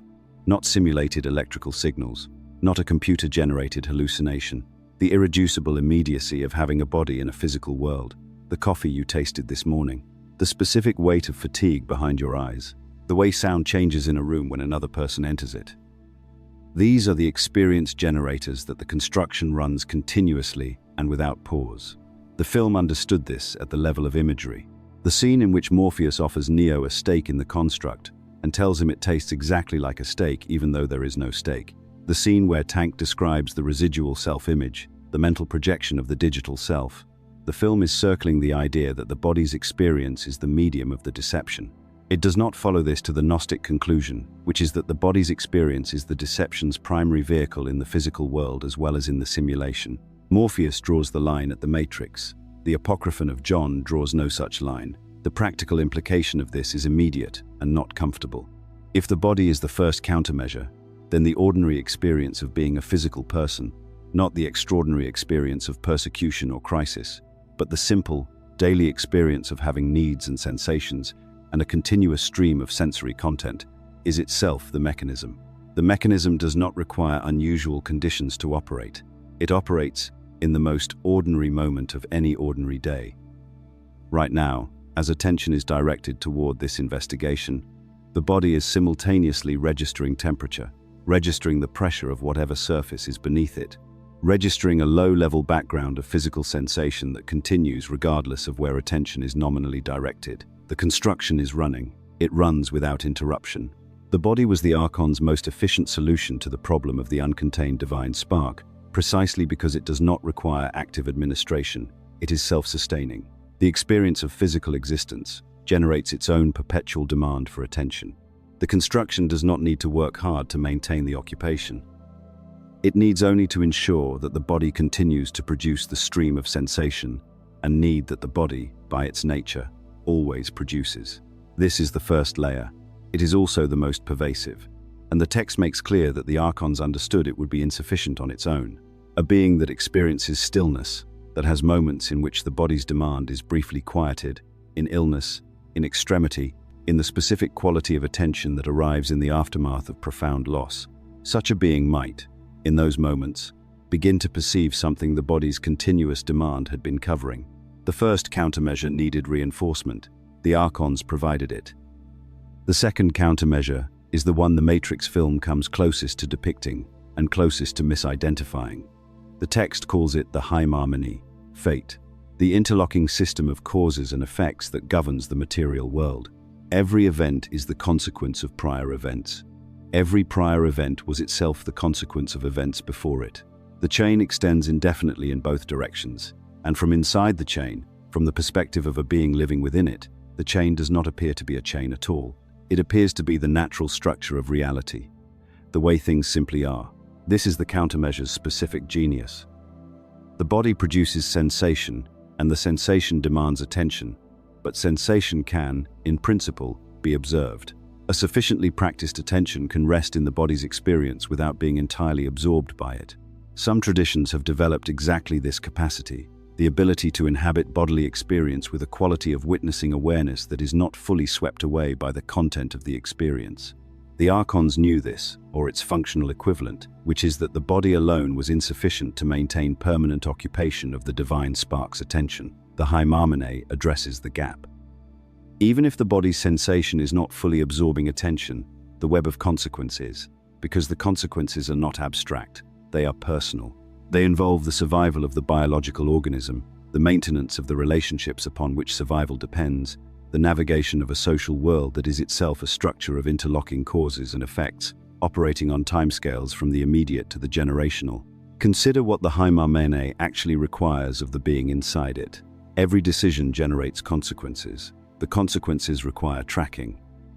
The tracking requires anticipation of further consequences, which requires modeling the states of other beings whose decisions will affect the web, which requires continuous attention to the past that produced the present situation and the future that the present situation is producing. The web is not an occasional concern. It is the continuous substrate of a lived life. In the film, the Matrix is a constructed system that Neo learns to see through by perceiving its code. He steps outside the rules because he can see that the rules are rules rather than the nature of reality. The liberation is from the Hymarmene of the Matrix. The film stops there. The Apocryphon of John points to the Hymarmene of the physical world itself, the interlocking web of cause and effect that every embodied being navigates from birth to death, not as an external imposition, but as the texture of a life. The consequences of yesterday's choices running into the consequences of last year's choices running into the consequences of choices made before conscious memory begins. The web is dense and personal and never pauses. From within it, there is always something to track. There is always another consequence approaching. There is always a prior cause that needs to be accounted for in the management of a present circumstance. The being inside the Hymarmene is not imprisoned by bars. It is occupied by relevance. Everything in the web is relevant to its survival, its relationships, its future. The attention that might otherwise be available for the inward turn is perpetually outward directed because the outward direction is perpetually, legitimately, urgently demanding. The Archon's calculation here was the same as with the body. They did not need to create an impossible barrier. They needed to create a sufficient occupation. The Hymarmene is sufficient occupation because it is both real and personal. The consequences of the web are not illusions. The relationships are not hallucinations. The choices have genuine effects on a life being genuinely lived. The occupation is not false. It is the most real feature of the ordinary experience of being a person in a physical world. And that is precisely why it works. One of the viewer comments under the Demiurge video on this channel said something that has stayed with me. Someone wrote that we are in the underworld and that the space and planetary law is the only framework through which the structure becomes visible. The phrasing is compressed, but the intuition is exact. The Hymarmene is the law of the underworld, the archontic domain, experienced from the inside as the unquestionable structure of how reality operates. The person in the underworld does not experience their situation as administration. They experience it as life. The film gives Neo the capacity to step outside the Matrix's version of the Hymarmene. The Apocryphon of John gives something more difficult and more precise. It names the Hymarmene of the physical world as itself the second layer of the archontic construction. The web of cause and effect that physical embodiment generates is not the natural structure of a free reality. It is the second countermeasure, the administrative system of the constructed domain, experienced from inside it as the inevitability of the world. To see it as a countermeasure is not to escape it. It is to change the relationship between the being inside the web and the web it is navigating. That change is not nothing.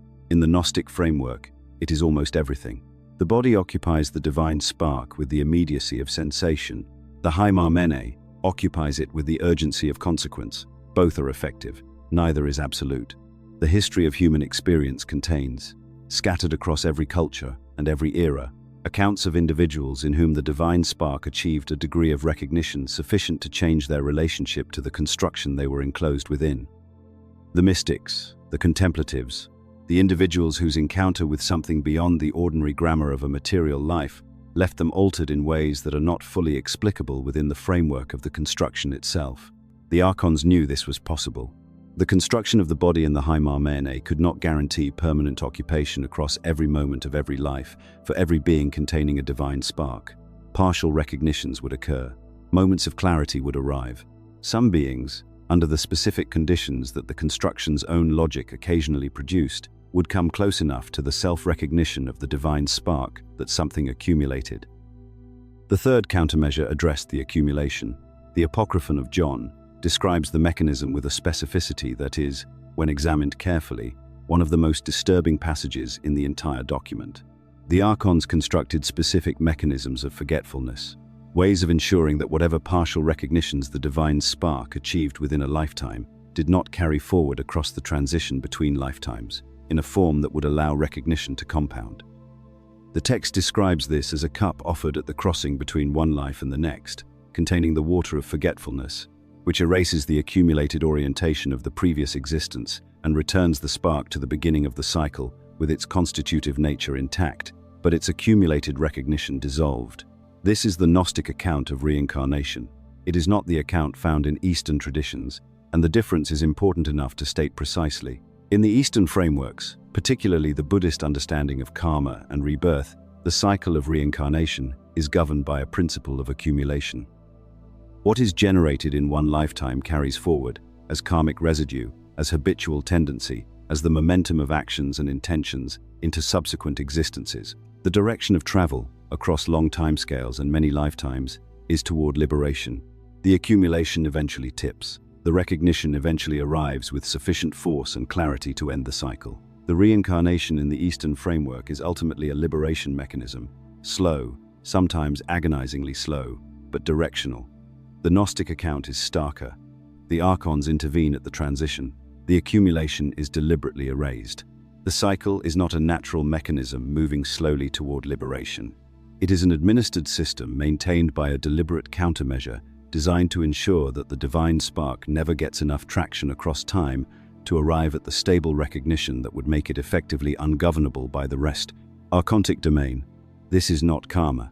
This is something closer to what Nick Bostrom's simulation hypothesis would describe as a memory reset, a structural feature of the simulation designed to prevent the simulation's inhabitants from accumulating enough cross-lifetime information to recognize the simulation's nature.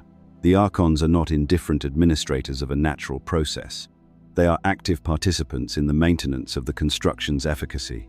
The forgetting is not something that happens to the divine spark. It is something done to it. The practical implication of the third countermeasure for anyone alive right now is both clarifying and, I'll be honest, initially discouraging.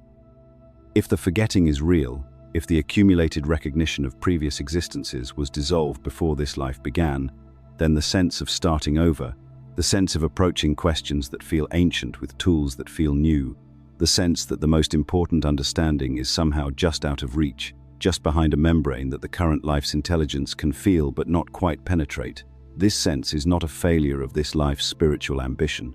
It is the third countermeasure, operating exactly as designed. The person who came to this investigation already familiar with Gnostic frameworks from other reading, from prior contemplative practice, from encounters with these ideas in different forms, that person is not more spiritually advanced than the person encountering this for the first time. Both began this life with the water of forgetfulness having done its work. The familiarity some people feel with these ideas, the immediate recognition, the sense of remembering rather than learning, this is not necessarily a sign that the forgetting failed. It may be a sign that the spark's constitutive nature, which the forgetting cannot touch, is sufficiently oriented toward recognition that the concepts find resonance even without the accumulated memory that was dissolved. The three countermeasures together produce an environment of occupation that is, in ordinary circumstances, effectively total. The body generates sensation continuously. The Haimamene generates consequence continuously. The forgetting resets the accumulated recognition at each transition. The construction does not require active management in the moment of any individual life. It requires only that these three systems continue to operate, and they operate by the nature of the domain the archons built, not by continuous intervention. This is the matrix, not a computer, not a simulation in the technological sense. A three-layered system of occupation designed to keep the divine spark's attention perpetually directed outward and forward and into the web, rather than inward toward the awareness that is generating the experience of being inside the web. The film showed one layer. The text describes three, and the three together constitute the architecture of ordinary human consciousness. Here is what the archons did not fully account for. The tools they selected for maintaining the occupation of the divine spark were, by necessity, drawn from the domain they controlled. The material world, physical sensation, the web of consequence, the mechanisms of biological life. These were the materials available to them. These were the mechanisms they understood. These were the structures within which their administrative capacity operated. They built a world from what they had, and what they had was everything that exists at the material level of reality, which is to say, everything except the one thing they needed to control but could not reach, the spark itself. The Archon's critical miscalculation and the Apocryphon of John identifies this with a precision that reads less like theological consolation and more like a structural analysis, is that the tools they selected for maintaining occupation are simultaneously the conditions most likely to produce the exact opposite of occupation under sufficient intensity. Consider the body. The body is the first countermeasure. Its continuous generation of sensation is the mechanism that keeps attention directed outward. This works. It works reliably and continuously, and in ordinary circumstances, it works well enough that the divine spark has no sustained opportunity for the inward turn. But the body is also mortal. The body is subject to extremity. The body can experience pain at an intensity that overwhelms the machinery of ordinary self-maintenance. The body can be brought to the edge of its own continuation. And at that edge, the continuous stream of sensation that was meant to occupy the spark's attention does something unexpected. It becomes so overwhelming that the ordinary self-maintenance machinery cannot process it. The narrative self, the constructed identity that is built on top of the spark and that mediates between the spark and the world, collapses under the weight of what the body is experiencing. And in that collapse, briefly, something is perceptible that the ordinary machinery was covering. I have spoken to people who describe near-death experiences in terms that map almost exactly onto the Gnostic account of the divine spark's self-recognition. One of the comments under the Pleroma video on this channel, from someone who had an NDE, put it this way. They said that after the experience, the explanations in that video finally made sense of something they had been unable to account for. Not that the NDE taught them something new. That the NDE allowed them to recognize something that had apparently always been present, but that the ordinary conditions of embodied life had not permitted them to perceive. The body, pushed to its absolute limit, failed as an occupation strategy and succeeded accidentally as a recognition mechanism. Consider the Hymen, the web of consequence, is the second countermeasure. Its perpetual relevance to the survival of the biological organism is the mechanism that keeps attention directed into the web rather than toward the awareness within which the web is appearing. This also works. It works because the consequences are real and the stakes are genuine, and the attention required to navigate the web is justified by the actual conditions of a life being lived. But the web occasionally produces consequences too large for the ordinary self-maintenance machinery to absorb. Grief so complete that the narrative self loses the story it was built on. Loss so total that the forward-planning function of consciousness has nothing left to plan toward. Circumstances so far beyond the ordinary range of the web's navigability that the navigation itself fails. And in that failure, briefly, the awareness within which the web was appearing is perceptible without the web dominating it. The Hymen, pushed to its extreme, fails as an occupation strategy in exactly the same way the body does. The tool contains its own limit. The limit is the condition for the recognition the tool was designed to prevent. Consider the forgetting. The water of forgetfulness dissolves, accumulated recognition at each transition. This is the most targeted of the three countermeasures, the one most clearly directed at the specific vulnerability it is trying to close. But the forgetting cannot touch the spark's constitutive nature. It can erase accumulated memory. It cannot erase what the spark is. And what the spark is already oriented toward recognition. The orientation is not a learned tendency. It is the nature of a fragment of pleromatic light. Pleromatic light knows itself. That is what pleromatic light does. The forgetting dissolves the accumulated memory of previous recognitions, but it cannot dissolve the constitutive orientation toward recognition that the spark carries, because the spark carries it from before the construction began, from before the archons existed, from the fullness itself. The construction is extremely effective. This is not a triumphant account. The recognition remains rare. The countermeasures have operated across the full extent of human history and will continue operating. But the construction contains its own undoing structurally, not as a flaw that could be corrected by better engineering, but as a consequence of the archons having built from the only materials available to them, materials that belong to a level of reality that the spark exists prior to. The body will produce extremity. The hymarmone will produce consequences too large to navigate. The forgetting will fail to erase the orientation it was designed to dissolve. Not always. Not for every being in every moment. But the moments will arise.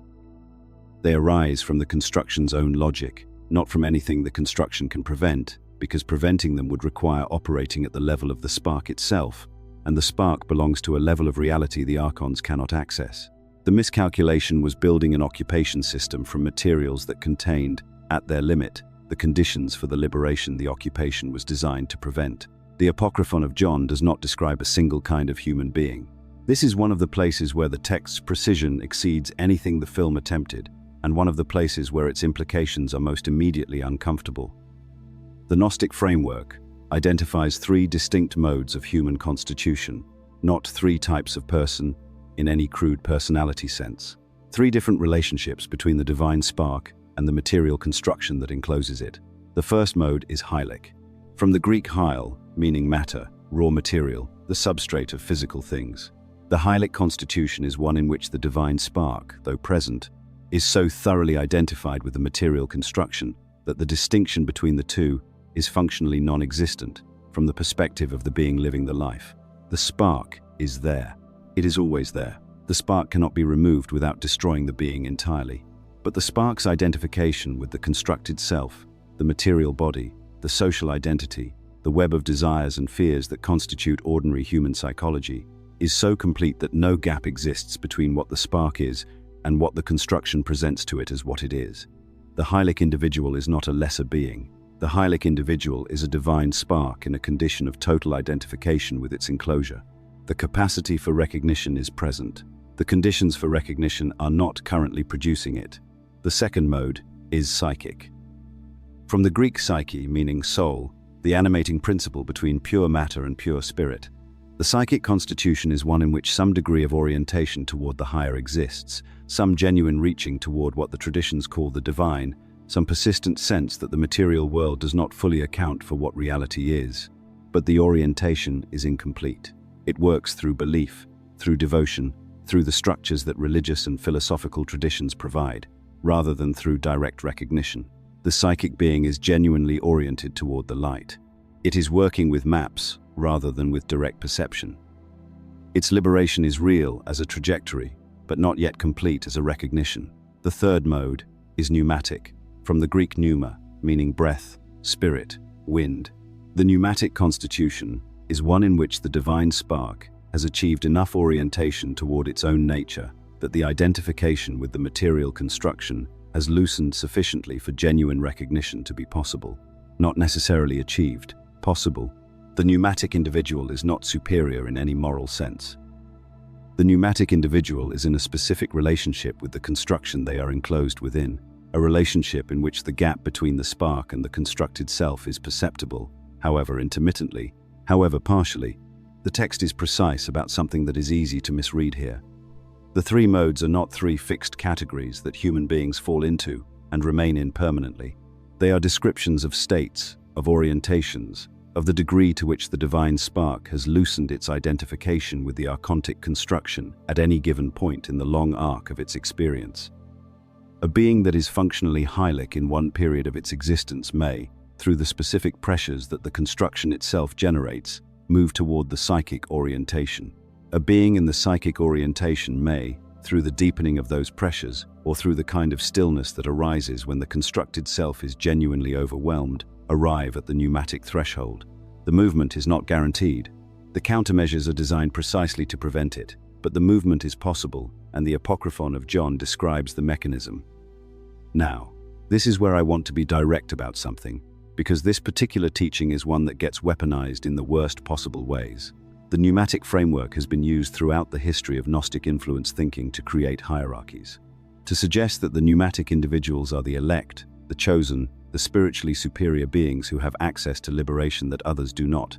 This reading is a distortion, and the Apocryphon of John does not support it when read carefully. The text's argument is not that some beings have divine sparks and others do not. The divine spark is present in every human being without exception. That is the whole architecture. Yaldabaoth breathed the stolen pleromatics light into the bodies the Archons constructed, and the light animated every one of them. The difference between the hylic, psychic, and pneumatic modes is not a difference in what is present. It is a difference in how thoroughly the construction has maintained the occupation that prevents recognition.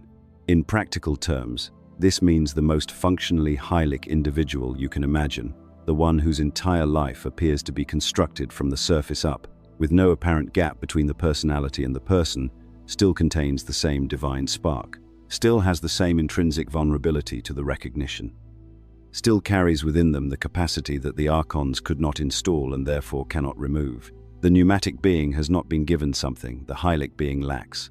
The pneumatic being is in a moment of the long arc where the construction has, for whatever reason, failed to maintain the level of occupation required to keep the gap invisible.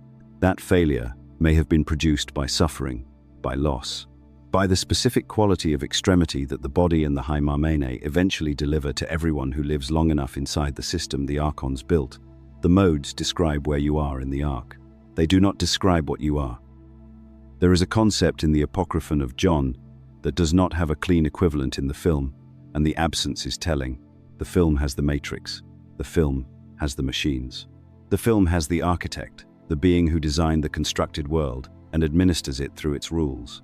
What the film does not have is a name for the invisible system that governs not just the constructed experience but the chain of cause and effect that makes navigating the constructed experience a full-time occupation for every being. Inside it, the Gnostic texts call it the Haimamene. The word comes from Greek, meaning fate, destiny, the ordained sequence of events. In the Archontic framework, it is not metaphor.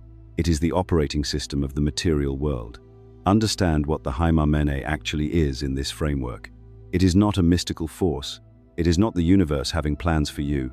It is the interlocking chain of causes and effects that the Archons administer as the structural logic of the material world. Every event is the consequence of prior events. Every prior event was itself a consequence of events before it.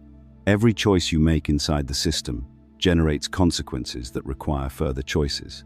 Every relationship you enter creates obligations, histories, futures, and vulnerabilities that require navigation. Every physical need your body generates, hunger, warmth, the biological imperatives of a material organism, these must be addressed before anything else becomes possible. From inside the system, the Haimamene does not look like administration. It looks like reality. It looks like the way things simply are. The causes and effects appear to be the natural structure of existence rather than an imposed governing system. This is its function. A governing system that is recognized as a governing system can, in principle, be related to as a governing system. It can be questioned. Its authority can be interrogated. The recognition of its external imposition creates a gap between the being navigating it and the system being navigated.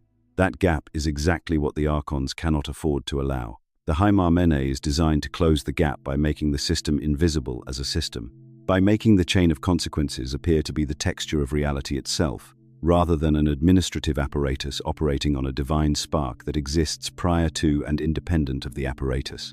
This is not a conspiracy theory about fate. This is a structural description of what it is like to be a conscious being with biological needs inside a physical world, with other beings and a past and a future.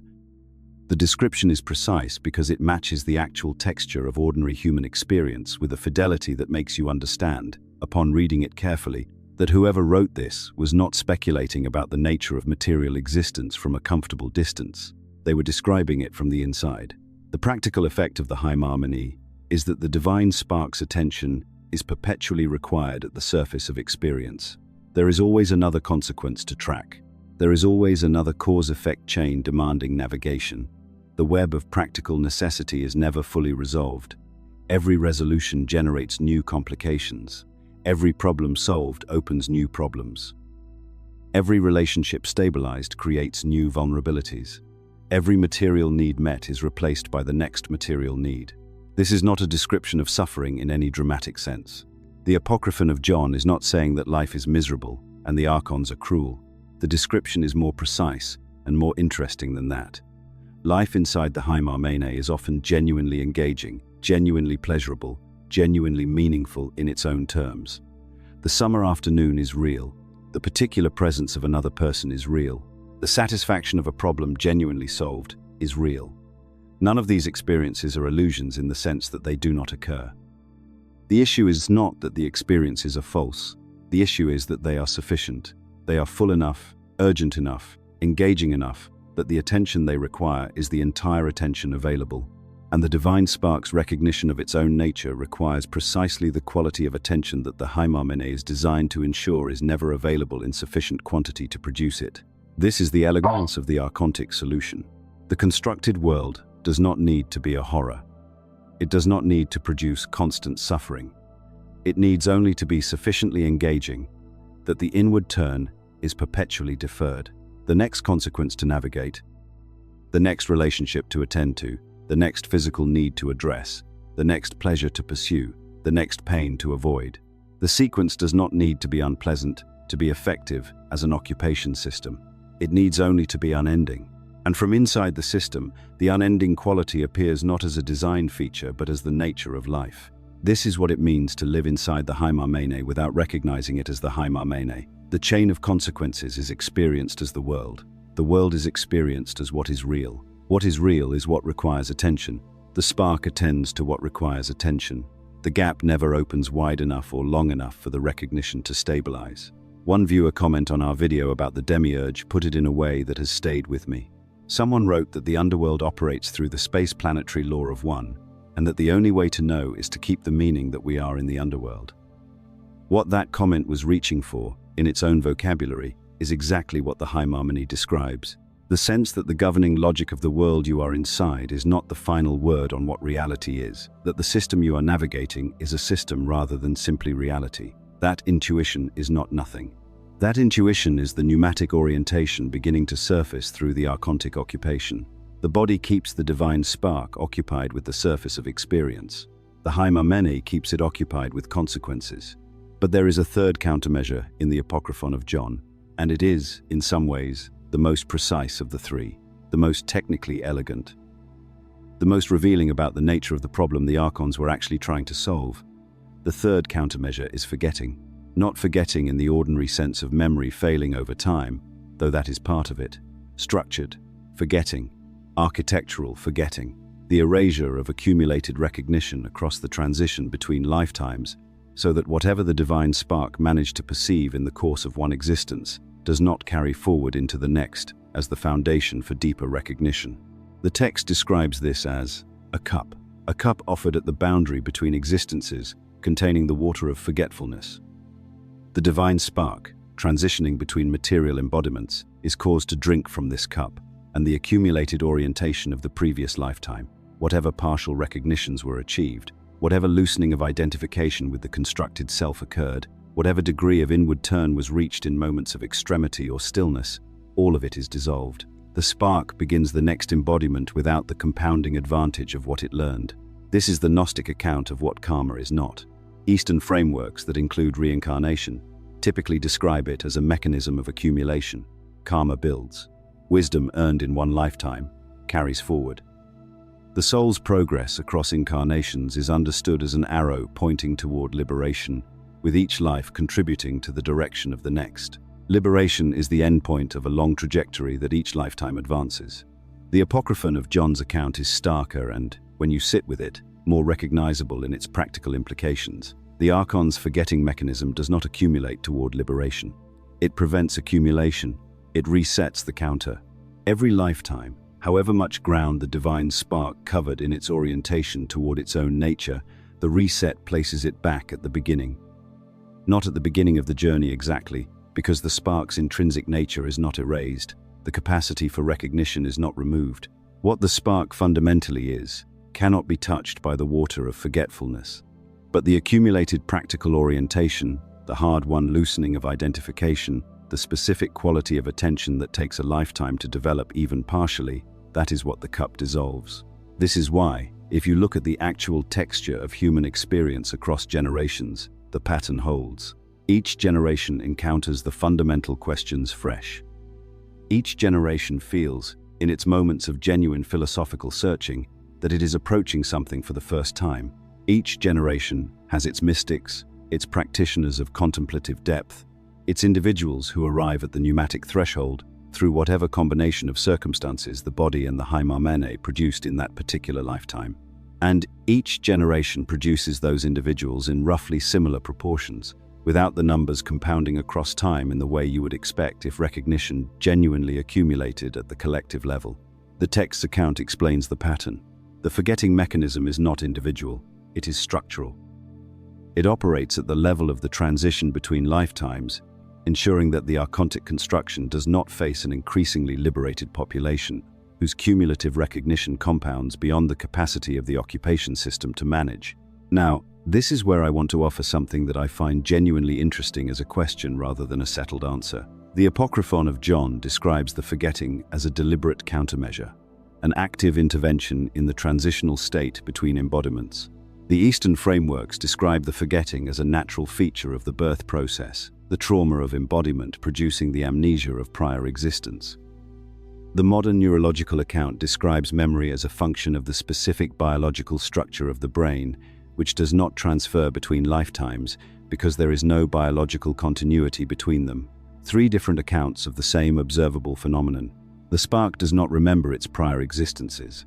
The spark begins each embodiment functionally ignorant of whatever orientation it achieved before. The accounts differ on whether this is designed, natural, or simply biological. What they agree on is the result, and the result is the one that matters for the practical question. If the forgetting mechanism is effective, and the evidence suggests it is extremely effective, then whatever liberation is available cannot depend on accumulation across time. It cannot be a project whose completion requires multiple lifetimes of progressive refinement.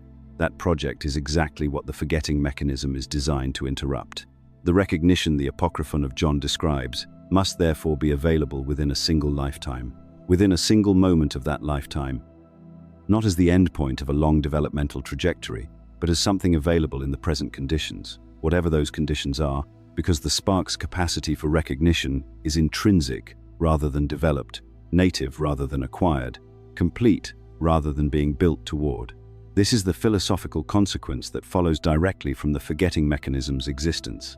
If the forgetting prevents accumulation across lifetimes, and if liberation is genuinely possible, then liberation must be available without accumulation. It must be a recognition of what is already present, not an arrival at something that will be present after sufficient development. The spark does not need to earn its nature. Its nature is what it was before the construction began. The recognition is not an achievement. It is the natural state of the spark when the countermeasures momentarily fail to maintain the occupation required to keep it covered. The water of forgetfulness cannot erase the nature of the spark. It can only erase the accumulated habits of attention that pointed toward that nature. The nature itself remains. And the nature, when the construction's grip briefly loosens through extremity or stillness, or the specific quality of grief that strips the narrative self of its story, is immediately and fully perceptible. Not because the spark has finally earned enough to see it, because it was never anything other than what it is. There is a scene in The Matrix where Morpheus stands in an empty white construct, a featureless loading space before the simulation is populated, and explains to Neo what the Matrix is. He asks a question that has become one of the most quoted philosophical lines in modern cinema. What is real? He answers it precisely.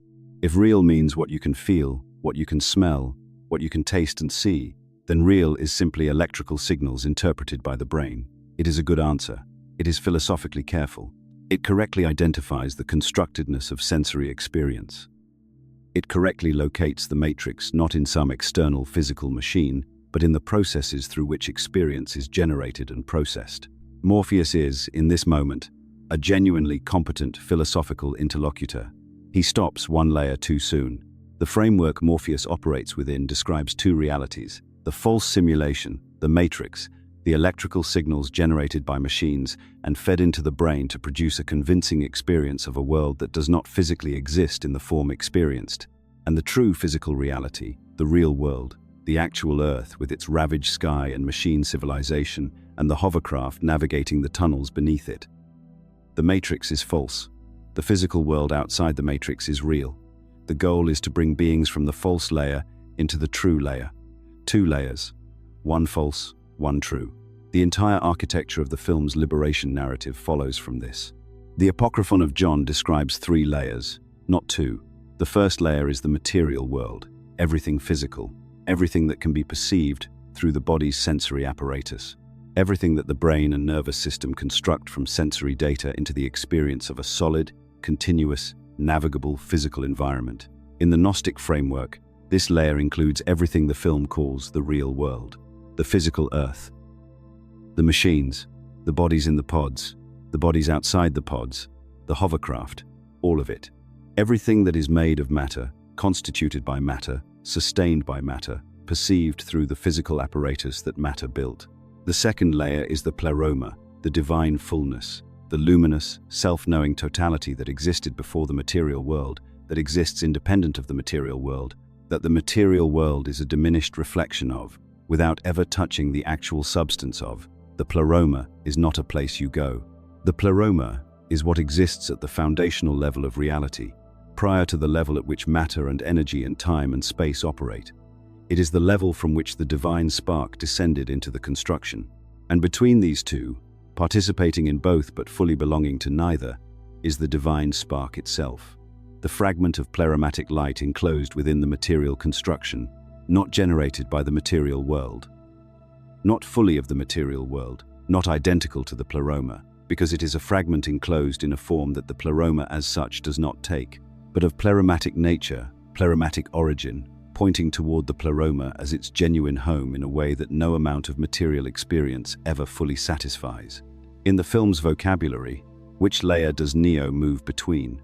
He moves from the matrix, the false simulation, into the real world, the physical earth. He moves from layer 1 to a different configuration of layer 1. He has not moved toward the pleroma. He has not even come within the range of an orientation toward the pleroma. He has corrected a false belief about the physical world by acquiring true beliefs about the physical world. He has moved from a less accurate to a more accurate map of the material level. This is a genuine improvement. It is not liberation in the sense the Apocryphon of John means by the word. What the film has no language for, what it has no character for, no scene for, no visual grammar for, is the pleromatic level. The level that the divine spark within Neo, and within every human being in every pod, actually belongs to. The level that exists prior to the matrix, prior to the real world, prior to the machines, prior to the entire drama of the film. The level that was there before any of the film's events, that is there during all of the film's events, and that the film's resolution does not change in any way, because nothing that occurs at the material level changes anything at the pleromatic level. This is the limitation of the film's framework, not a failure of intelligence or imagination on the filmmaker's part. It is a structural consequence of working within the genre of action cinema, which requires an external resolution, a visible change in the world, a victory that can be shown on screen. The Gnostic recognition cannot be shown on screen because it does not produce a change in the external world. It produces a change in the relationship between the being inside the world and the world it is inside. The world continues exactly as it was. The construction is still present. The Hymarmene still operates. The body still generates its needs and its sensations and its eventual death. Nothing external changes. What changes is the identification. Before recognition, the spark believes itself to be what the construction has made it. A material being, a person with a history and a psychology and a future, a node in the Hymarmene's web of consequences. After recognition, the spark knows itself as what it actually is, something that entered the construction from outside it. Something whose deepest nature was never of the construction's making. Something that the construction enclosed but did not produce and cannot ultimately define. Morpheus cannot show Neo this, not because Morpheus is insufficiently wise, but because showing it is not how it works. It cannot be transmitted from outside. It cannot be administered as a pill. It cannot be demonstrated through a martial arts training sequence or unlocked through a code. It is the spark's own self-recognition, available only from the inside, initiated only by the spark's own attention turning from what consciousness is experiencing toward the experiencing itself. This is the third layer. This is what the film approached in its most philosophically charged moments and then moved past, because staying there would have produced a film with no final fight scene, no external enemy to defeat, no visible liberation to celebrate. It would have produced a film that ended not with Neo flying, but with a being sitting quietly, still inside the matrix, still inside the material world, still inside the body and the web of consequences, but no longer mistaking any of those things for what it fundamentally is. That film does not get made in a spring blockbuster season. The text that describes it was buried in a desert for 17 centuries. Both survived. The question is which one you are reading. The Apocryphon of John does not stop at the cosmological architecture. It does not give you a description of Yaldabaoth and the Archons and the divine spark, and then leave you to draw your own conclusions about what any of that means for the life you are actually living. The text goes further. It describes, with a specificity that becomes increasingly difficult to dismiss as ancient mythology the longer you sit with it, the specific mechanisms through which the archontic construction maintains the divine spark in its occupied, unrecognizing state. 3 countermeasures, introduced sequentially in the text, each one targeting a different vulnerability in the Archon's position. The first was the material body itself. Before the human being received the divine spark, the Archons had already constructed what the text describes as an earthly vessel, the biological apparatus, the body of flesh and bone and nerve, the complete physical instrument through which a being would experience the material world. When the divine spark animated this construction and the human became luminous, brighter than the Archons surrounding it, the Archons responded by casting the animated being into this denser, heavier physical form, not as punishment, not as malice, as a structural solution to a structural problem. The body's function in this framework is not evil. This is crucial to understand, and it is one of the places where popular accounts of Gnosticism consistently misrepresent the tradition. The body is not condemned by the text. The body is a tool the Archons introduced because they understood something precise about how attention works. A being that is simultaneously managing physical hunger, physical pain, physical warmth, physical desire, the specific, irreducible texture of sensory existence in a material world, that being has measurably less available attention for the inward turn that would allow the divine spark to recognize itself. This is not metaphor. This is not spiritual poetry about the corrupting influence of the flesh. This is a description of a specific attentional mechanism. The body was the first layer of the distraction.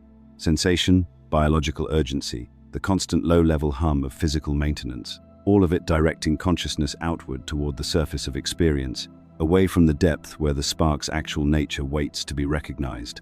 The second countermeasure was what the text calls the Haimarmene, fate, the administered web of causes and effects through which the material world operates. Every event is the consequence of prior events. Every prior event was itself a consequence of events before it. The chain extends indefinitely in both directions, backward into a past. The individual consciousness cannot fully trace, and forward into a future it cannot fully predict. From inside the chain does not appear to be a chain. It appears to be the way things simply are, the natural structure of a world operating according to its own logic. The Haimarmene's function in the archontic countermeasure is to ensure that the divine spark's attention is perpetually occupied with navigation. There is always a consequence to anticipate. There is always a prior cause to account for.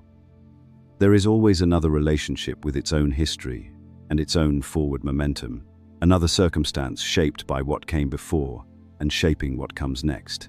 The web is not oppressive in any obvious sense. It does not feel like imprisonment from the inside. It feels like life. It feels like the reasonable, understandable complexity of being a person in a world full of other people and consequences and histories. That is exactly the point. A cage that looks like a cage invites the awareness of confinement. The Haimarmene works precisely because it does not look like a cage. It looks like Tuesday. The third countermeasure was forgetting itself.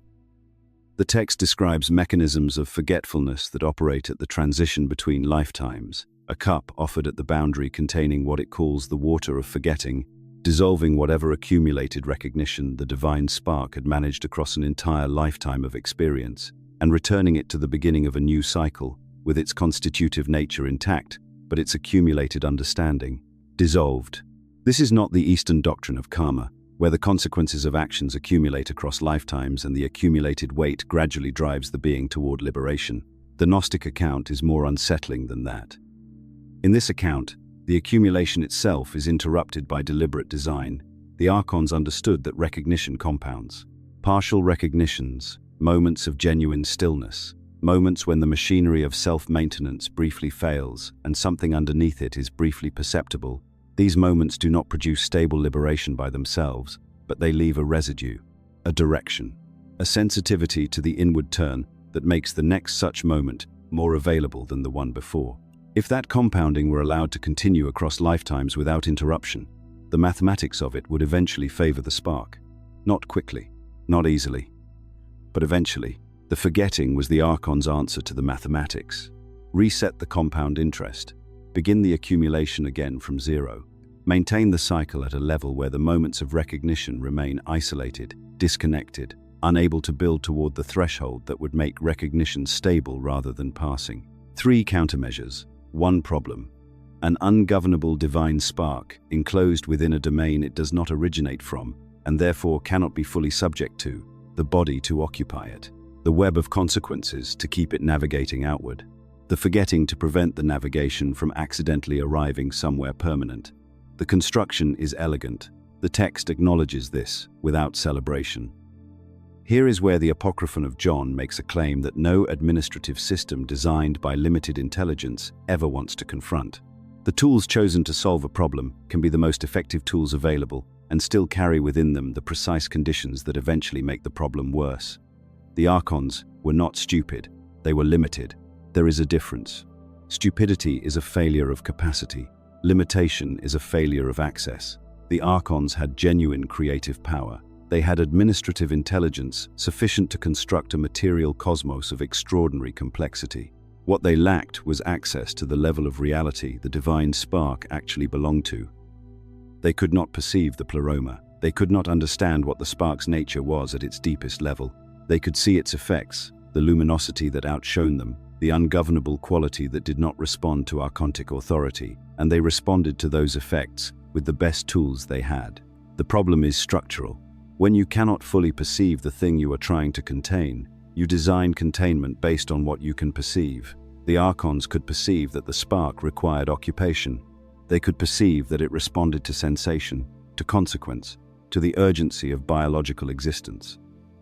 They could perceive that accumulated recognition across time created compounding movement toward liberation, so they designed accordingly. Body, fate, forgetting, the 3 most effective tools available to intelligence operating at the material level. What they could not perceive, because perceiving it would have required access to the very level of reality they were systematically blind to, was that the conditions they were introducing were simultaneously the most effective means of delay and the inevitable conditions for the very recognition they were trying to prevent. Consider what the body actually produces when its conditions are taken to their extremes. Not the moderate sensation of an ordinary afternoon, which is an effective distraction and nothing more.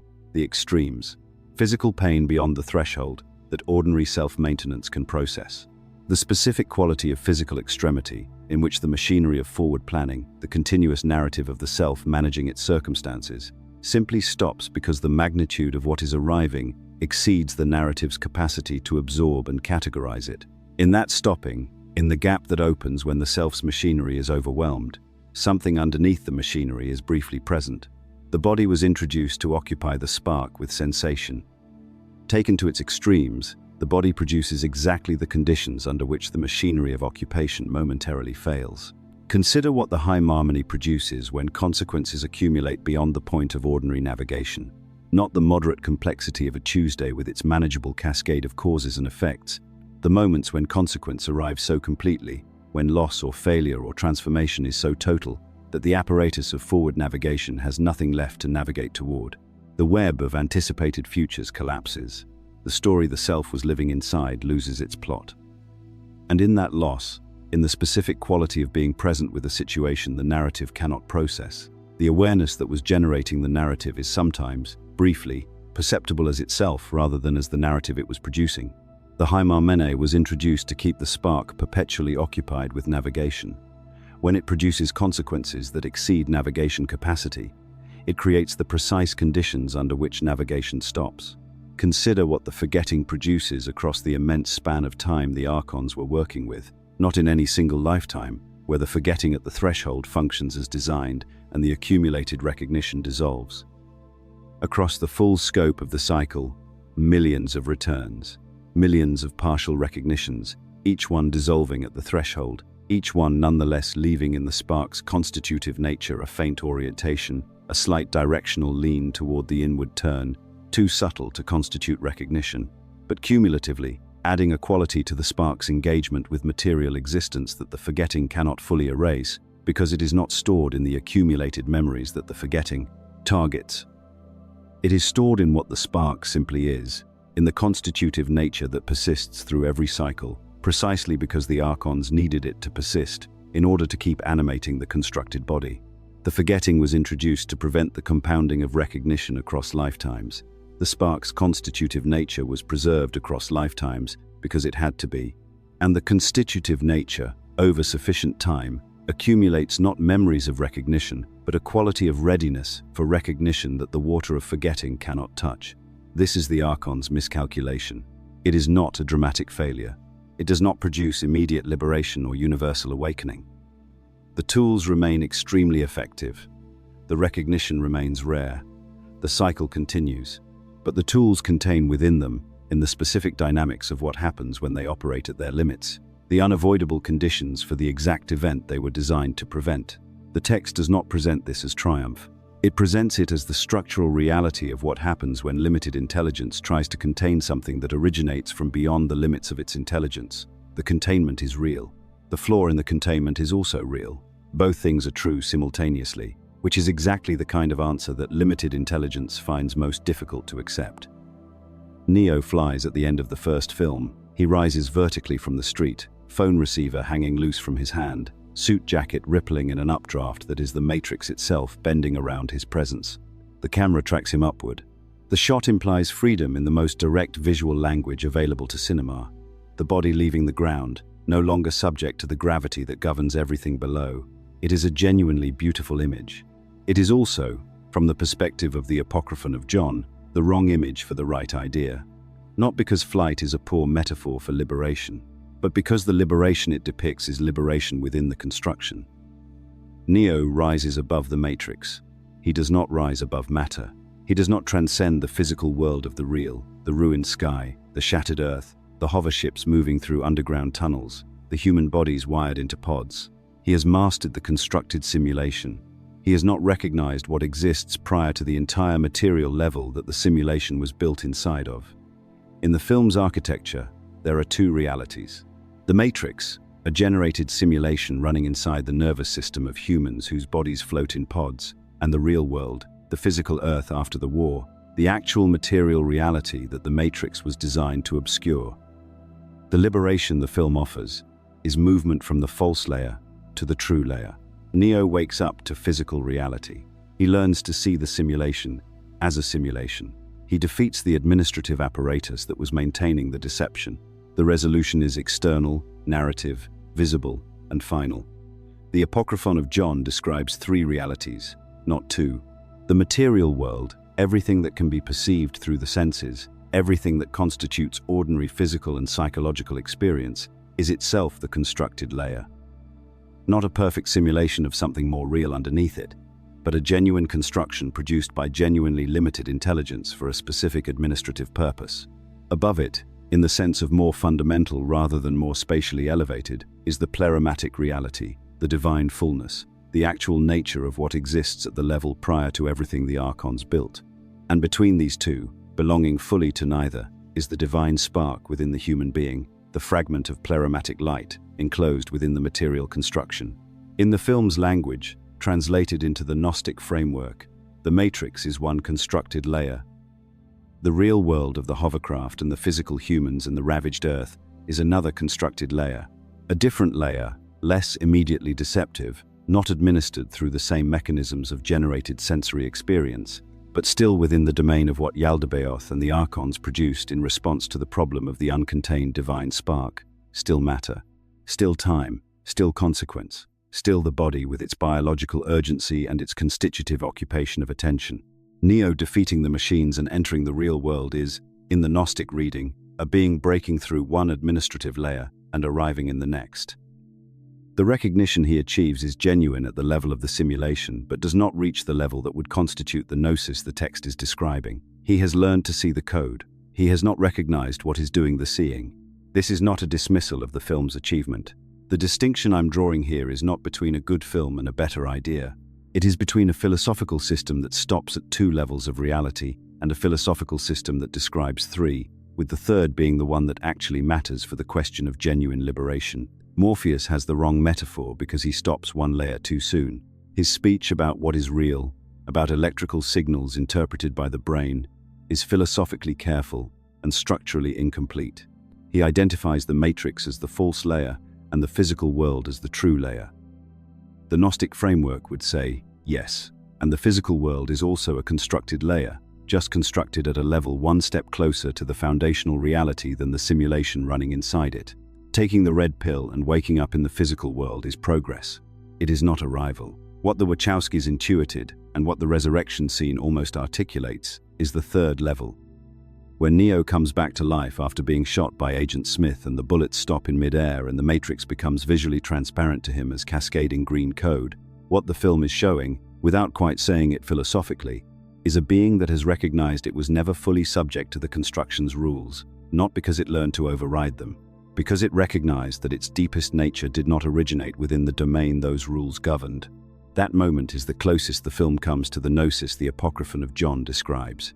And then the film moves away from it, as it must, because the plot requires an enemy to defeat and an ending that can be shown on a screen.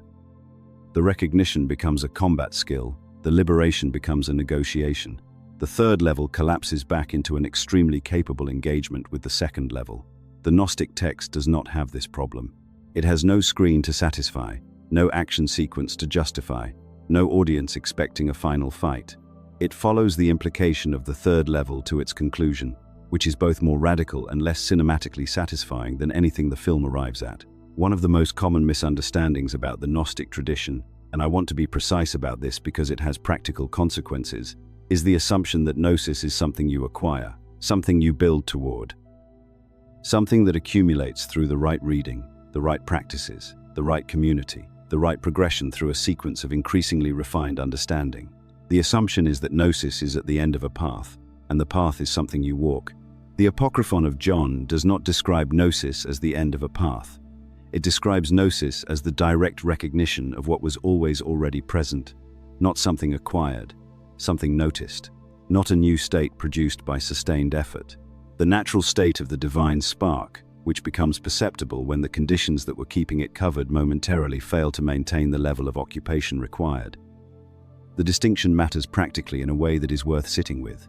If liberation requires a path, then liberation is available only to those with access to the path, the right teachers, the right texts, the right community, the right conditions for sustained practice. This is a conditional availability. It depends on circumstances outside the spark's own nature. It depends on what the world provides.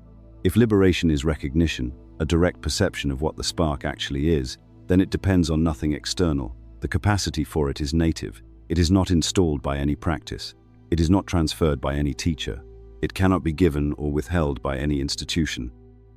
It belongs to the spark, which means it is as present as the spark is, which means it is present always, in every circumstance, in every human being who carries the divine light, which the text indicates is not a select few, but the condition of the human being as such. This is what makes the Gnostic framework genuinely more radical than the film's framework, not more cosmologically elaborate, more immediately available. The red pill requires Morpheus. The recognition requires only the momentary failure of the construction's occupation, and the construction's occupation fails, not catastrophically, not permanently, but in specific moments that arise not from anything the spark has earned or prepared for, but from the structural dynamics of the very conditions the archons introduced. You know these moments, not as concepts, as experiences. The gap between thoughts before the next thought has assembled itself. The moment of genuine shock, when something arrives so suddenly that the continuous self-narrating machinery does not have time to frame it before it has already been present in bare awareness. The specific quality of deep grief in which the story the self was living inside loses its protagonist, and something underneath the story is briefly perceptible as the awareness that existed before the story began. The moment of physical extremity, of genuine awe, of the specific variety of beauty that overwhelms the apparatus of aesthetic appreciation before it can process the experience into preference and memory and a story about having been moved. These moments do not require a spiritual practice to produce them. They are structural features of embodied existence. They happen to every person, constantly, across every kind of life, in circumstances that have nothing to do with spiritual interest or preparation. A person with no knowledge of Gnosticism, no interest in philosophy, no awareness that a text like the Apocryphon of John exists, experiences these moments exactly as often as someone who has spent decades in contemplative practice. What the practice changes, when it is functioning correctly, is not the frequency of the moments. It is the recognition of what the moments are when they arrive. The machinery of self-maintenance reinstalls itself almost immediately after these gaps occur. For most people, in most moments, the reinstallation is so fast that the gap is converted into content before it can be recognized as what it was. The gap becomes a memory. The memory becomes a story. The story becomes another piece of the narrative self's ongoing account of its experience, filed and categorized, and moved past without the recognition that the gap itself was a brief exposure to the spark's own nature. One of the viewer comments on our recent video about the pleroma said something that I have thought about more than once since reading it. Someone wrote, after their near-death experience, that they finally understood what had previously only been conceptual. That they had been in what they described as the Sophia stage for a long time. The comment points at something the text takes seriously and the film cannot represent: the difference between intellectual acquaintance with the idea of the divine spark and the direct perceptual contact that constitutes recognition. The NDE, in the Gnostic framework, is one of the moments when the construction's occupation fails completely enough that the recognition has nowhere to hide. The body's extremity overloads the machinery of ordinary self-maintenance. The gap opens. The spark is briefly perceptible to itself without the mediation of the narrative. The recognition, once genuinely experienced at that depth, does exactly what the comment described. It changes the relationship to the conceptual. Everything that was previously understood as interesting theology becomes a description of something directly known. The gnosis is not the same as the concept of gnosis. Reading about the divine spark and recognizing the divine spark are different events in the same way that reading about a summer afternoon and sitting in one are different events. The text is not trying to give you the recognition. The text cannot give you the recognition. No, text can. What the text is doing, with precision and care, and the specific urgency of people who understood they might be killed for writing it, is pointing at the moments when the recognition is already arriving. Pointing at the structural features of ordinary experience where the construction's occupation is thinnest, pointing at what those moments are, so that when they occur in your life, in whatever circumstances they arise, the machinery of reinstallation has slightly less to work with. The gap has been named. The naming does not guarantee anything. It does not produce the recognition. But a moment that has been named is a moment that is slightly harder to immediately convert into content and move past without examining what was briefly present inside it. Here is the paradox the Apocryphon of John identifies at the center of the entire archontic project, and it is a paradox that the architects of the construction apparently did not anticipate because their nature did not give them the capacity to anticipate it. The countermeasures they designed, the body, the web of cause and consequence, the forgetting that resets the accumulated recognition at the boundary between lifetimes, these were not arbitrarily chosen instruments. They were the most effective tools available to beings whose creative capacity was genuine, but whose understanding of what they had created was, by the text's own account, fundamentally incomplete. Yaldabaoth built a world designed to keep the divine spark occupied. He built it from the only materials available to him, which were the properties of matter, time, sensation, consequence, and loss. He did not fully understand what he was enclosing. He understood its form. He had seen the form reflected in the dark waters. He had replicated the form with extraordinary fidelity, right down to the specific contributions of 465 subordinate powers, each responsible for particular aspects of the physical and psychological constitution of the human being. The form was accurate. The nature of what animated the form was outside his comprehension. This is where the miscalculation lives. The body that was designed to anchor the divine spark in sensation, to keep its attention perpetually occupied with the immediate experience of being a physical creature with physical needs, this same body has moments of extremity. Moments where the ordinary self-maintenance machinery is overwhelmed by the magnitude of what the body is experiencing, physical agony at its threshold. The specific quality of beauty so acute that the ordinary cognitive processing that would convert the experience into content and file it under known categories simply cannot keep pace with what is arriving. Illness that strips the ordinary narrative of the self down to something much simpler and more fundamental. The body, the Archon's first and most intimate countermeasure, contains within its own architecture the structural conditions for the very recognition it was meant to prevent.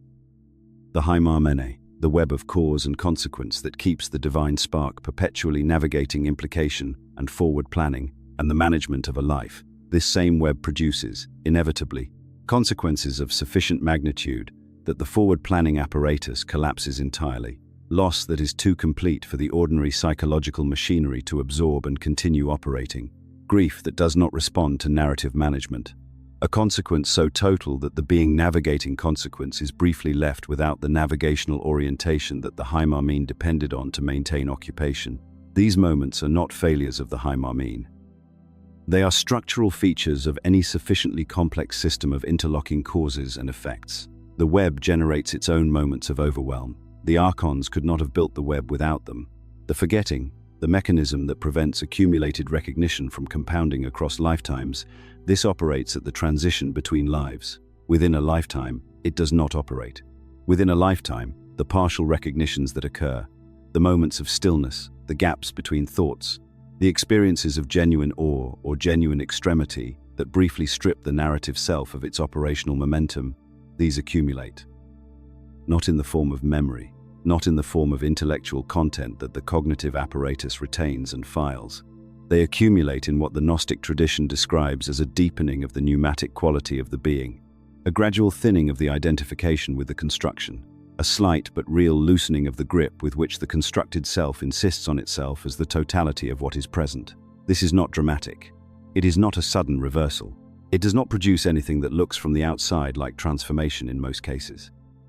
It produces a quality of habitation in the constructed world that is subtly different from the full identification that the Archon's system was designed to maintain. A being in whom this accumulation has been proceeding is not visibly different from a being in whom it has not. The world they inhabit looks the same. The consequences they navigate are equally real. The body they occupy is equally subject to physical law.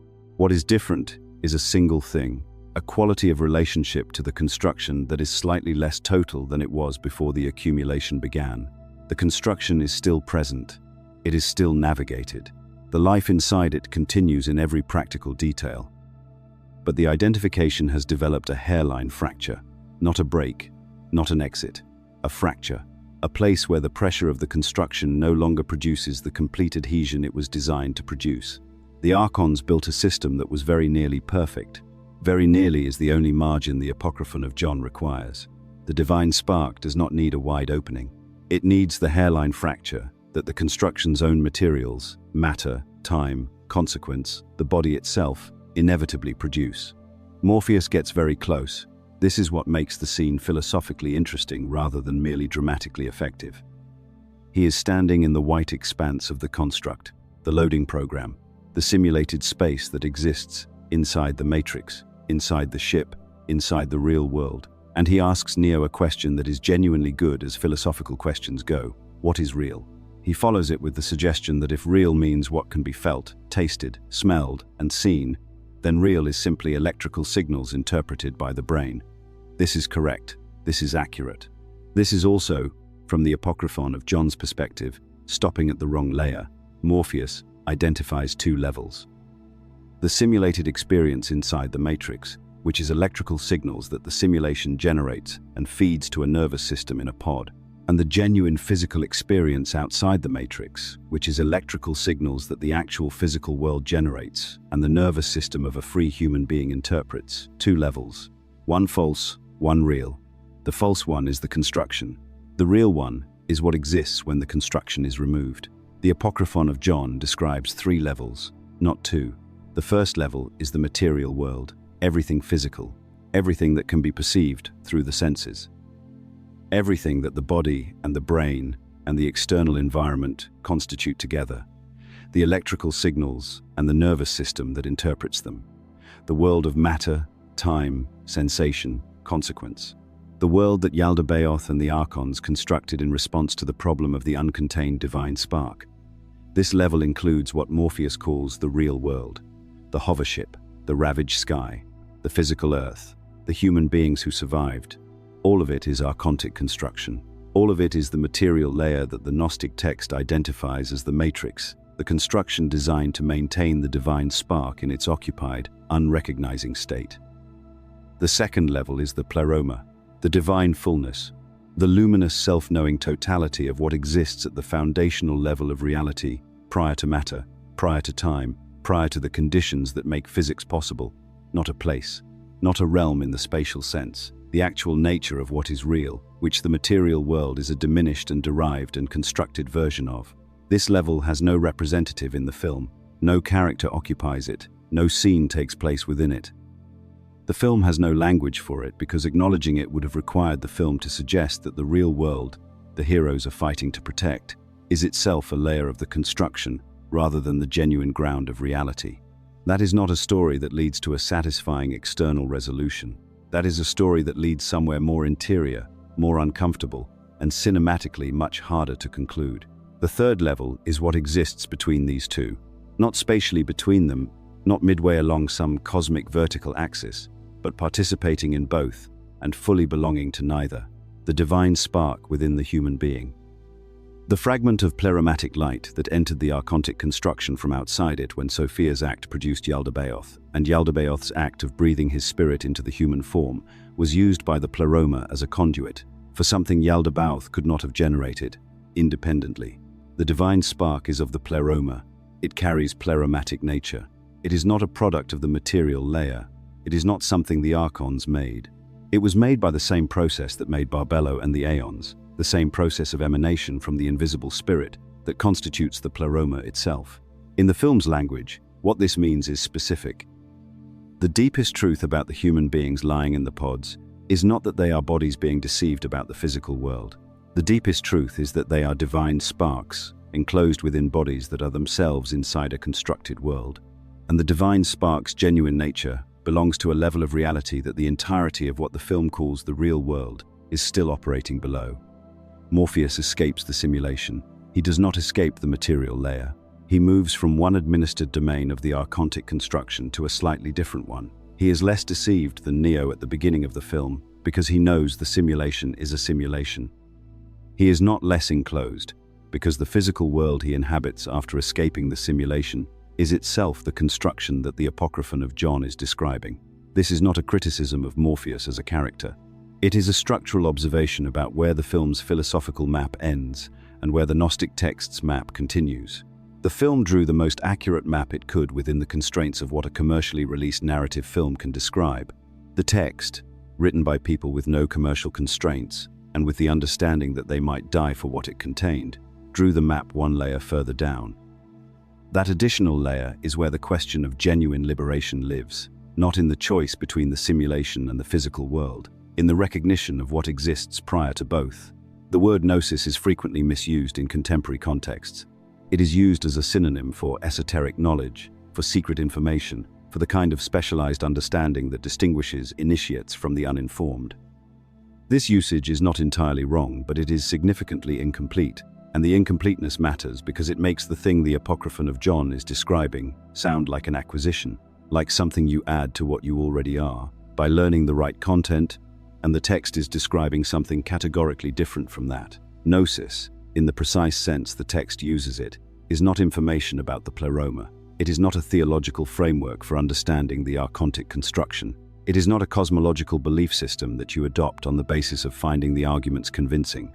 All of those things, the cosmological framework, the theological categories, the historical account of how the material world came to exist, these are pointers. They are not the thing they are pointing at. Confusing the pointer with what it points at is one of the construction's more elegant countermeasures, and it operates specifically within spiritual and philosophical traditions, which means it operates most effectively on exactly the people most drawn to seeking the thing the pointer is indicating. The gnosis the text describes is direct recognition, immediate knowing in the sense of recognizing something that was already present rather than acquiring something new. The Coptic term the text uses carries this specific quality. It is not the knowing of a fact about something external. It is the knowing of what you are, from the inside, in the mode of direct perception rather than inference or belief. A useful analog, though all analogs fall short in specific ways. You do not need to be told that you are conscious. You do not arrive at the conclusion that you are conscious through a chain of reasoning. You do not believe you are conscious on the basis of evidence. You know it directly, immediately, without any intervening cognitive process, because the knowing and the being conscious are not two separate events. The awareness of being aware is not a second-order reflection on being aware. It is being aware. The gnosis the Apocryphon of John describes operates by a similar logic, but at a deeper level. Not the awareness of being conscious, which is still the divine spark experiencing itself as a conscious being inside the construction, the awareness of being the awareness. The recognition that what is generating the experience is not itself part of the experience. That consciousness is not a product of the construction, but is, in the text's precise language, plerematic in nature, prior to the construction, not constituted by it. This is the distinction the film visually represents in the scene where Neo, having been shot by Agent Smith and lying on the floor of a corridor in the Matrix, does not die. He wakes up. He stands. He looks at the corridor and sees not the convincing simulation of a physical hallway, but the code underlying it. Green characters streaming in columns. The architecture of the construction visible to him as architecture rather than as reality. The scene is doing something philosophically precise, even if the film does not fully verbalize what it is doing. Neo is not perceiving the code because he has acquired a new perceptual skill. He is perceiving the code because his relationship to the construction has fundamentally changed. He has recognized, in the Gnostic sense, that he is not of the construction's making. The bullets that killed him could not kill what he actually is, because what he actually is was not produced by the system the bullets belong to. The recognition is not an achievement he arrived at by training hard enough. The resurrection is the moment the training fell away, and the underlying reality became perceptible without it. The film almost says this. It does not quite say it, because saying it fully would have meant acknowledging that Morpheus and the training and the real world outside the Matrix were, in the Gnostic framework, useful, in the same way that any experience of sufficient intensity is useful. Not because they provided Neo with the recognition, but because they provided conditions under which the construction's occupation of his attention was sufficiently disrupted that the recognition had space to occur. The training did not produce the gnosis. The training produced a set of experiences intense enough to thin the identification with the construction far enough that the gnosis could arrive on its own terms. This is why the text does not offer a practice in the ordinary sense, not a meditation technique, not a ritual procedure, not a set of doctrinal beliefs to be adopted. What it offers instead is a description precise enough that when the moments of recognition begin arriving in ordinary experience, the being inside the construction has a framework for understanding what is happening, rather than immediately converting the moment into content and moving past it. The description is the gift, not the technique. The description is what the text preserved in the jar in the desert, and what the jar preserved through 1,700 years of the civilization that was trying to eliminate it. Not instructions for achieving the recognition, a map of what the recognition is, so that when it arrives, there is something already present in the mind that can meet it with understanding rather than incomprehension. The destruction of the Gnostic communities was not a theological dispute that escalated. It was a structural necessity perceived as such by the institution that carried it out. This distinction matters because understanding it as a theological dispute implies that the institution was wrong about theology and would have acted differently with better information. Understanding it as a structural necessity means the institution understood, with reasonable accuracy, exactly what the Gnostic alternative implied for its own continued existence, and responded with exactly the force that implication warranted from its perspective. The alternative theory, stated in its plainest form, makes the institution not merely incorrect, but illegitimate at the root. Not wrong about a doctrinal point that could be adjusted through counsel and compromise. Wrong about the nature of the God it was mediating access to. Wrong about the nature of the world that God had created. Wrong about what human beings were. Wrong about what liberation meant. And if all of that is wrong, then wrong in its authority to guide human beings toward anything worth going toward. An institution that has built its entire structure of authority on the claim that it mediates between human beings and the supreme divine power cannot accommodate the claim that the divine power it is mediating access to is not the supreme divine power, cannot accommodate the claim that the supreme divine power is invisible to the mediating God, that the mediating God himself declared in Scripture that he was a jealous God, and that his jealousy, in the Gnostic reading, is evidence not of his greatness, but of his limitation. A truly supreme being has no rivals. The declaration of jealousy is a description of a being that experiences rivals as possible. That is not the infinite invisible spirit of the Apocryphon of John. That is Yaldabaoth, the blind god, seeing his own reflection in the dark waters and declaring himself the only god because his constitution does not allow him to perceive anything above himself. The institutional response was rational: burn the texts, destroy the communities, eliminate the lineage of transmission, declare the tradition not merely heretical but diabolically dangerous, and do it with sufficient thoroughness that 1,700 years later, the word heresy still carries the charge, the prosecuting institution applied to it, without most people who use the word examining where the charge originated or what interest it served. The execution was nearly complete. Nearly. The qualifier is the entire story of what happened in 1945. Sometime in the 4th century, someone, or a group of people, understood that the systematic destruction of the texts was going to succeed. They made a decision. They selected the most important documents, the most precise accounts of the cosmological framework that the institution was eliminating, the texts that contained the specific technical description of the archontic construction and the specific account of what the divine spark within the human being actually was, and how the recognition of that nature operated. They sealed these documents in a ceramic jar. They carried the jar to the cliffs above the town, now called Nag Hammadi, on the eastern bank of the Nile in Upper Egypt. They buried the jar. They did not come back for it. Whether this was because the people who hid it were killed before they could retrieve it, or because the hiding was always intended as preservation rather than temporary concealment, the text does not tell us.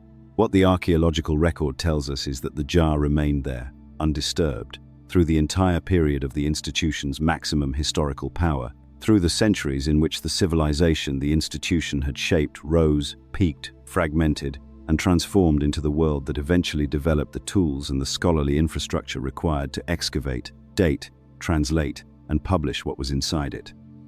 In 1945, a farmer named Muhammad Ali al-Saman, digging near those cliffs for fertilizing soil, struck the jar with his mattock. He broke it open, expecting treasure, and found documents. The documents were eventually recognized for what they were. The translation and publication process took decades. Elaine Pagel's 1979 book brought the material to a general readership. The deeper cosmological texts, the Apocryphon of John specifically, required engagement with academic translations and commentaries that remained specialized for another generation. One viewer who commented on the full Pleroma video on this channel wrote something that stayed with me. They said, after their NDE, they understood more about what these texts were describing, that they had been in what they recognized as the Sophia stage for a long time in their life, that the explanation in the video was the first time anything had named what that experience felt like from the inside. This is what the jar preserved. Not a historical curiosity, not a theological artifact for academic study, a description precise enough that people encountering it in 2024, in 2025, in whatever moment they find it, recognize in it not a foreign cosmological system but an account of something they have already been experiencing without having language for it. The suppression almost worked. The burial made it permanent. The permanence is why this investigation is possible at all. There is a moment in the film that nobody talks about enough. Not the bullet time sequence, not the red pill scene. The moment where Morpheus sits across from Neo in a leather chair and asks him a question that the film treats as rhetorical but the Gnostic text treats as the most important question in the history of human thought. What is real? Morpheus answers his own question immediately. He suggests that if real means what you can feel, taste, smell, and see, then real is simply electrical signals interpreted by the brain. The speech is philosophically precise. It is also, from the standpoint of the Apocryphon of John, stopping exactly one layer too early. Morpheus draws a line between the false simulation and the genuine physical world underneath it. 2 levels. The constructed experience above and the real material world below. The liberation he offers is a movement from the first level to the second. The Gnostic cosmology describes 3 levels, not 2.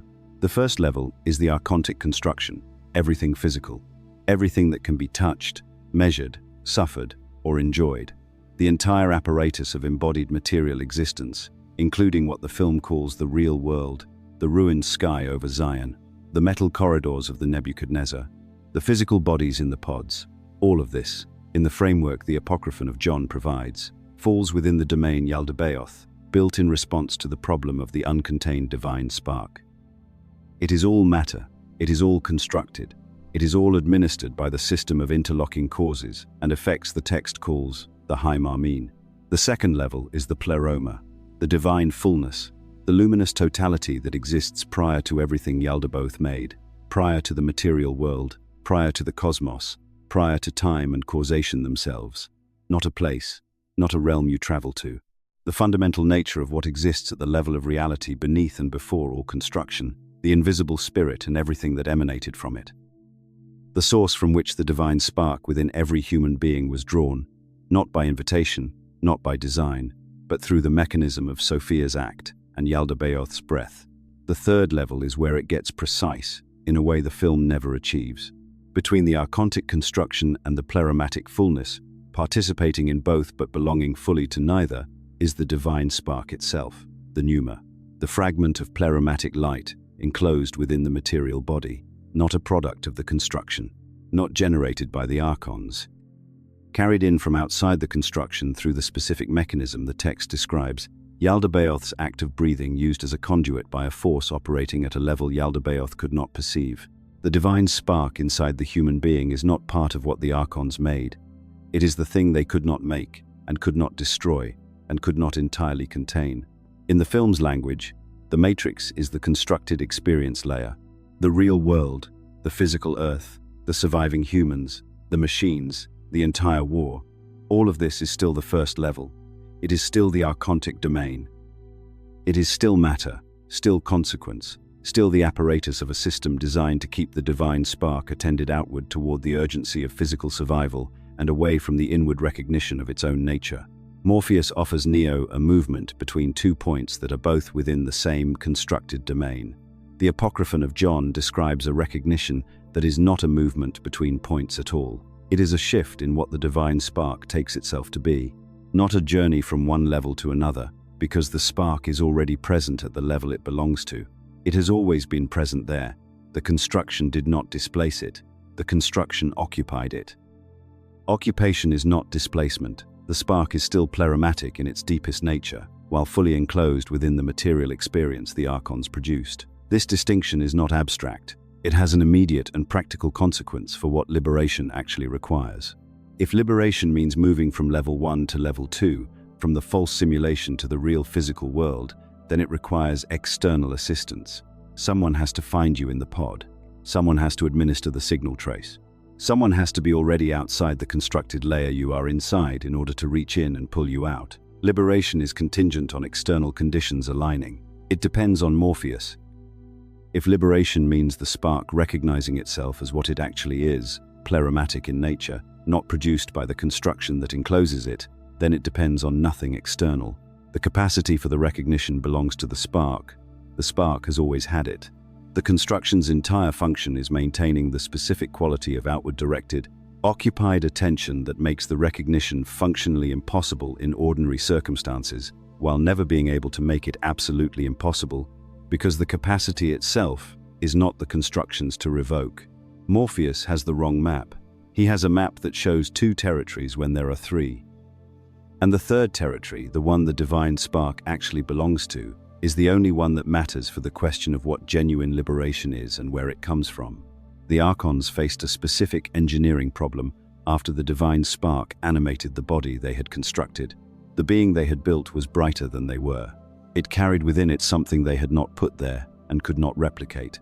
If that being remained in its current state, aware of what it was, aware of where the light inside it came from, the archons had no authority over it. Their entire domain, the material cosmos they had spent their creative capacity producing, had generated a resident that their governance could not touch. A thing that does not originate within a system is not subject to that system's rules. The divine spark had not originated within the archontic system. It had arrived from the pleroma through Yaldabaoth's act of breathing, using Yaldabaoth as an instrument without his knowledge. The spark was pleromatic. The archons were not. They could not destroy it. They had already demonstrated that they could not generate it independently. Whatever they destroyed, they could not recreate. The problem required a different solution. Their solution was not a new prison. It was a world. The Apocryphon of John describes 3 specific countermeasures deployed in sequence, each one designed to address the problem of an uncontained divine spark from a different angle. Each one is a structural feature of the human experience that is still operating, not historically. Now, in the conditions under which you are reading these words, the first countermeasure was the material body itself. The text describes the archons casting the luminous human being into a heavier, denser material vessel, the biological apparatus. Bone and nerve and tissue, hunger and pleasure and pain, the full spectrum of physical sensation that comes with inhabiting a body in a physical world. The calculation was not that the body was evil, not that physical experience was worthless, but that a being attending to the specific and immediate demands of physical existence, warmth, hunger, the sensation of another person's presence, the particular quality of light on a particular afternoon, a being in this state has substantially less available attention for the inward orientation that would allow recognition. The body was not a cage. The body was the first layer of occupation. The second countermeasure was what the text calls the hymarmene, fate, the interlocking chain of cause and effect that administers the material world. Every event, a consequence of prior events. Every decision embedded in a web of implications extending forward and backward through time. From inside the hymarmene, the structure does not appear to be administration. It appears to be simply the way things are. The natural structure of a world in which causes produce effects, and effects become causes. A being navigating this system is perpetually occupied with consequence. There is always a next development to track. There is always an upstream cause to understand and a downstream effect to manage. The web is dense enough and directly relevant enough to biological survival that sustained disengagement from navigation is functionally impossible for ordinary consciousness. The hymarmene does not look like a countermeasure from inside it. It looks like reality. The third countermeasure was forgetting. The text describes specific mechanisms of forgetfulness operating at the transition between lifetimes. A cup containing the water of forgetfulness offered to the spark as it moves from one embodiment to the next, dissolving the accumulated recognition of the previous existence and returning the spark to the beginning of the cycle with its constitutive nature intact, but its accumulated understanding erased. This is not the karmic account of reincarnation, in which each lifetime builds on the last toward eventual liberation. The Gnostic account is more precise and considerably darker. The archons actively intervene to prevent recognition from compounding across time. The cycle is maintained not by cosmic law, but by deliberate interruption of the accumulation that would eventually make recognition stable. 3 countermeasures. One problem they were all responding to. And here is what the text identifies as the archon's critical miscalculation, the thing the film's architects also miss in the sequels when they attempt to manage the anomaly through controlled resets. The tools the archons chose contain their own undoing. The body, the hymarmene, the forgetting. These are simultaneously the most effective means of occupation and the inevitable conditions under which occupation occasionally collapses.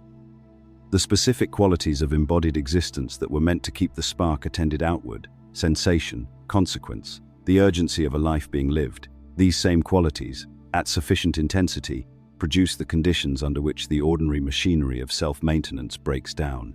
The moment of extreme physical sensation in which the self-narrating apparatus is briefly overwhelmed, the consequence so severe that forward planning is suspended, the grief so complete that the story the narrative self was built on loses its structure and something underneath it becomes briefly perceptible. These moments are structural features of the very conditions the archons introduced. Not accidents, not spiritual achievements, features of embodied life that arise inevitably from the conditions of embodied life. The archons could not design a body that was fully effective as occupation without also designing a body capable of the extremity that breaks occupation. The two capacities came together. They could not be separated. The film gives Neo a training sequence. He learns to fight. He learns to run. He learns to bend the rules of the Matrix through a progressive accumulation of practice skill developed in the construct, the loading program, the simulated space where the crew of the Nebuchadnezzar can install abilities directly into his nervous system. His liberation is achieved. He works toward it. He earns it in the specific narrative sense that effort and consequence and skill development produce a result that would not have been available without them. The liberation requires something from outside him, the training, the crew, the environment where training is possible, and something from inside him. The native capacity, the training develops into something operationally effective. The Apocryphon of John describes something that is not training. The text uses a Coptic word that translates as gnosis, not knowledge in the sense of accumulated information, not understanding in the sense of a framework correctly assembled. Gnosis as direct recognition, the spark's own nature becoming perceptible to itself, not because a teacher transmitted a technique that the student practiced until the technique produced a result, because the spark's capacity for self-recognition was always present, and the ordinary activity that kept it functionally invisible momentarily ceased. This distinction matters more than it sounds like it matters. If liberation requires training, it requires a trainer. It requires a space in which training occurs. It requires resources, time, a period outside the ordinary conditions of the constructed world, where the ordinary conditions can be examined from a sufficient distance. It requires, in practical terms, access to something that is not available to everyone in every moment. It requires conditions. It is contingent.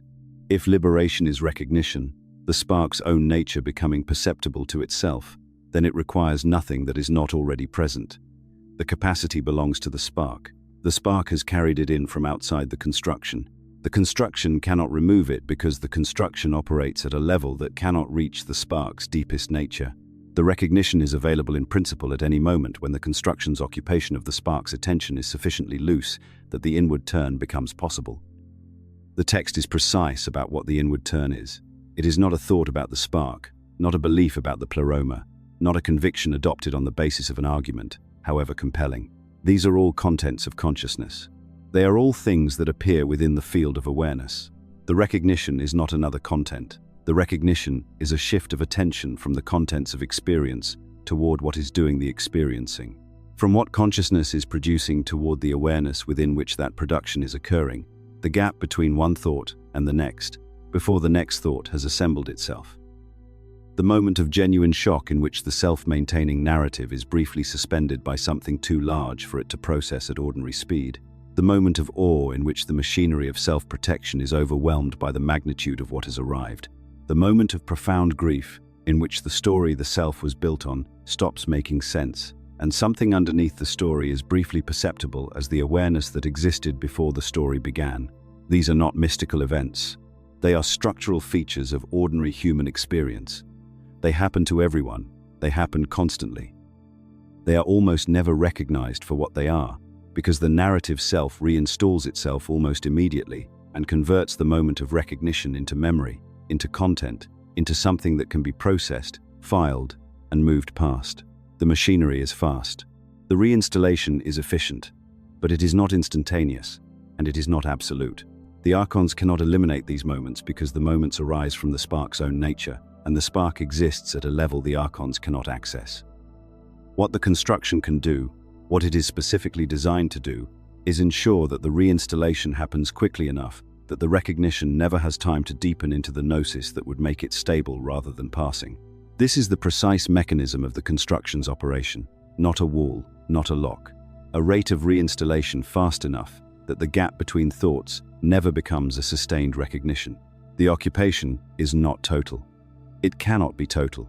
It is fast enough that totality is functionally approximated.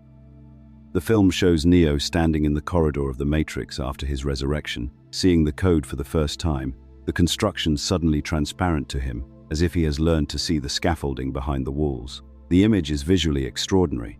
What the image does not show, because it cannot be shown on a screen in any direct way, is that this is not a new perception. It is the cessation of the specific activity that was preventing the perception. Neo did not acquire the capacity to see the code. The capacity was always his. What ended was the construction's ability to maintain the occupation that kept the capacity covered. The recognition is not an achievement. It is the natural state of the spark, accessible when the countermeasures fail to maintain the level of occupation required to keep it invisible. The film almost says this. It says it in the image. It does not say it in the philosophy. And the distance between the image and the philosophy is exactly the distance between the film's account of liberation and the text's account of liberation. In 1945, in the cliffs above the Nile near a town called Nag Hammadi, A man named Muhammad Ali al-Saman was digging for soft soil to use as fertilizer when his mattock struck something hard. He broke open a sealed earthenware jar. Inside were 13 leather-bound codices containing 52 texts, written in Coptic, sealed and buried and left in the dark for approximately 1,700 years. The same year, in the New Mexico desert, the first atomic bomb was detonated at a site called Trinity. The coincidence is one the Gnostics themselves, familiar with the archontic tendency to compress liberation and destruction into the same moment, would not have found surprising.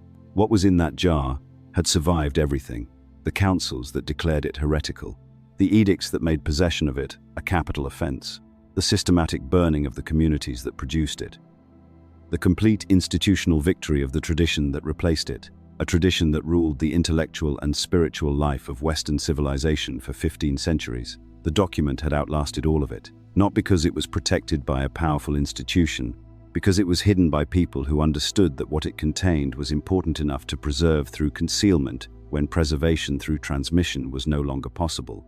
The Apocryphon of John, the secret book of John, was among those codices, the text that describes the construction of the material world with the specific technical precision this entire investigation has been tracing. The text that names the mechanism, names its administrators, describes the specific countermeasures deployed against the divine spark's recognition, and identifies the one vulnerability in the system that no amount of redesign can close. The vulnerability is you, the awareness currently reading these words, the attention that was present when this investigation began and has been present throughout it, and will be present when it ends, and is, in the Apocryphon of John's framework, not a product of the construction that produced the body through which this reading is occurring. The construction built a world to keep that awareness occupied. The construction has been operating for the full duration of human history. It has been extraordinarily effective. The archontic countermeasures, the body, the hymarmene, the forgetting, have maintained the divine spark in its occupied, outward-directed, unrecognizing state across lifetimes and civilizations, and the complete arc of everything that has happened on this planet since the jar was sealed. And still, the jar was buried. And still, it survived. And still the question it carries arrived here. In 1999, a film arrived in mainstream culture that asked the same question the jar was carrying, in the vocabulary of science fiction and action cinema, filtered through Descartes and Baudrillard and Plato's Cave, and the philosophical reading of two filmmakers working with partial maps. Hundreds of millions of people encountered the question in that form. The red pill became a cultural metaphor that migrated so far from its origin that it is now used in political arguments by people with no awareness, that it began as a philosophical proposition about the constructed nature of experienced reality. The question is more widely circulated now than at any point since the communities that first formulated it in this precise form were dismantled in the 3rd and 4th centuries. The suppression was thorough, the burial made the core of it permanent, and now both the film and the text, and every serious philosophical engagement with the simulation hypothesis, and every moment of genuine stillness in which the narrative self briefly pauses and something underneath it becomes perceptible, all of these are expressions of the same question arriving through different channels in the same cultural moment. The Matrix is a question about what the world is. The Apocryphon of John is an answer about what you are inside the world. The world is a construction, not metaphorically, not as a spiritual framework. The text describes the specific mechanism of the construction, the specific nature of the constructors, the specific problem the construction was built to solve, and the specific feature of the constructed being that the construction was never able to fully reach. Neo defeats the machines. In the framework the Apocryphon of John provides, he has navigated one layer of the archontic administration and arrived at another. The war is real. The stakes within the construction are real. The liberation he achieves is genuine within the terms of the film's own logic, and the film's logic stops one level short of the level where the question the jar was buried to preserve actually lives. The Wachowskis came close. 2,000 years before them, someone came closer. They came close enough that their community was hunted, their texts were burned, and what survived had to be sealed in clay and hidden in desert rock to make it through to the moment when it could be found. It was found. It is here. The question it carries is not historical. It is not theological. It is immediate in the most precise sense of that word, without mediation, directly present. Not in the jar, Not in the desert, not in the 2nd century. In the gap between the last word you read and the awareness that registered it, the construction was designed to make you not look there. The description of the construction was preserved specifically so that you could. The jar did its work. The rest has always been yours.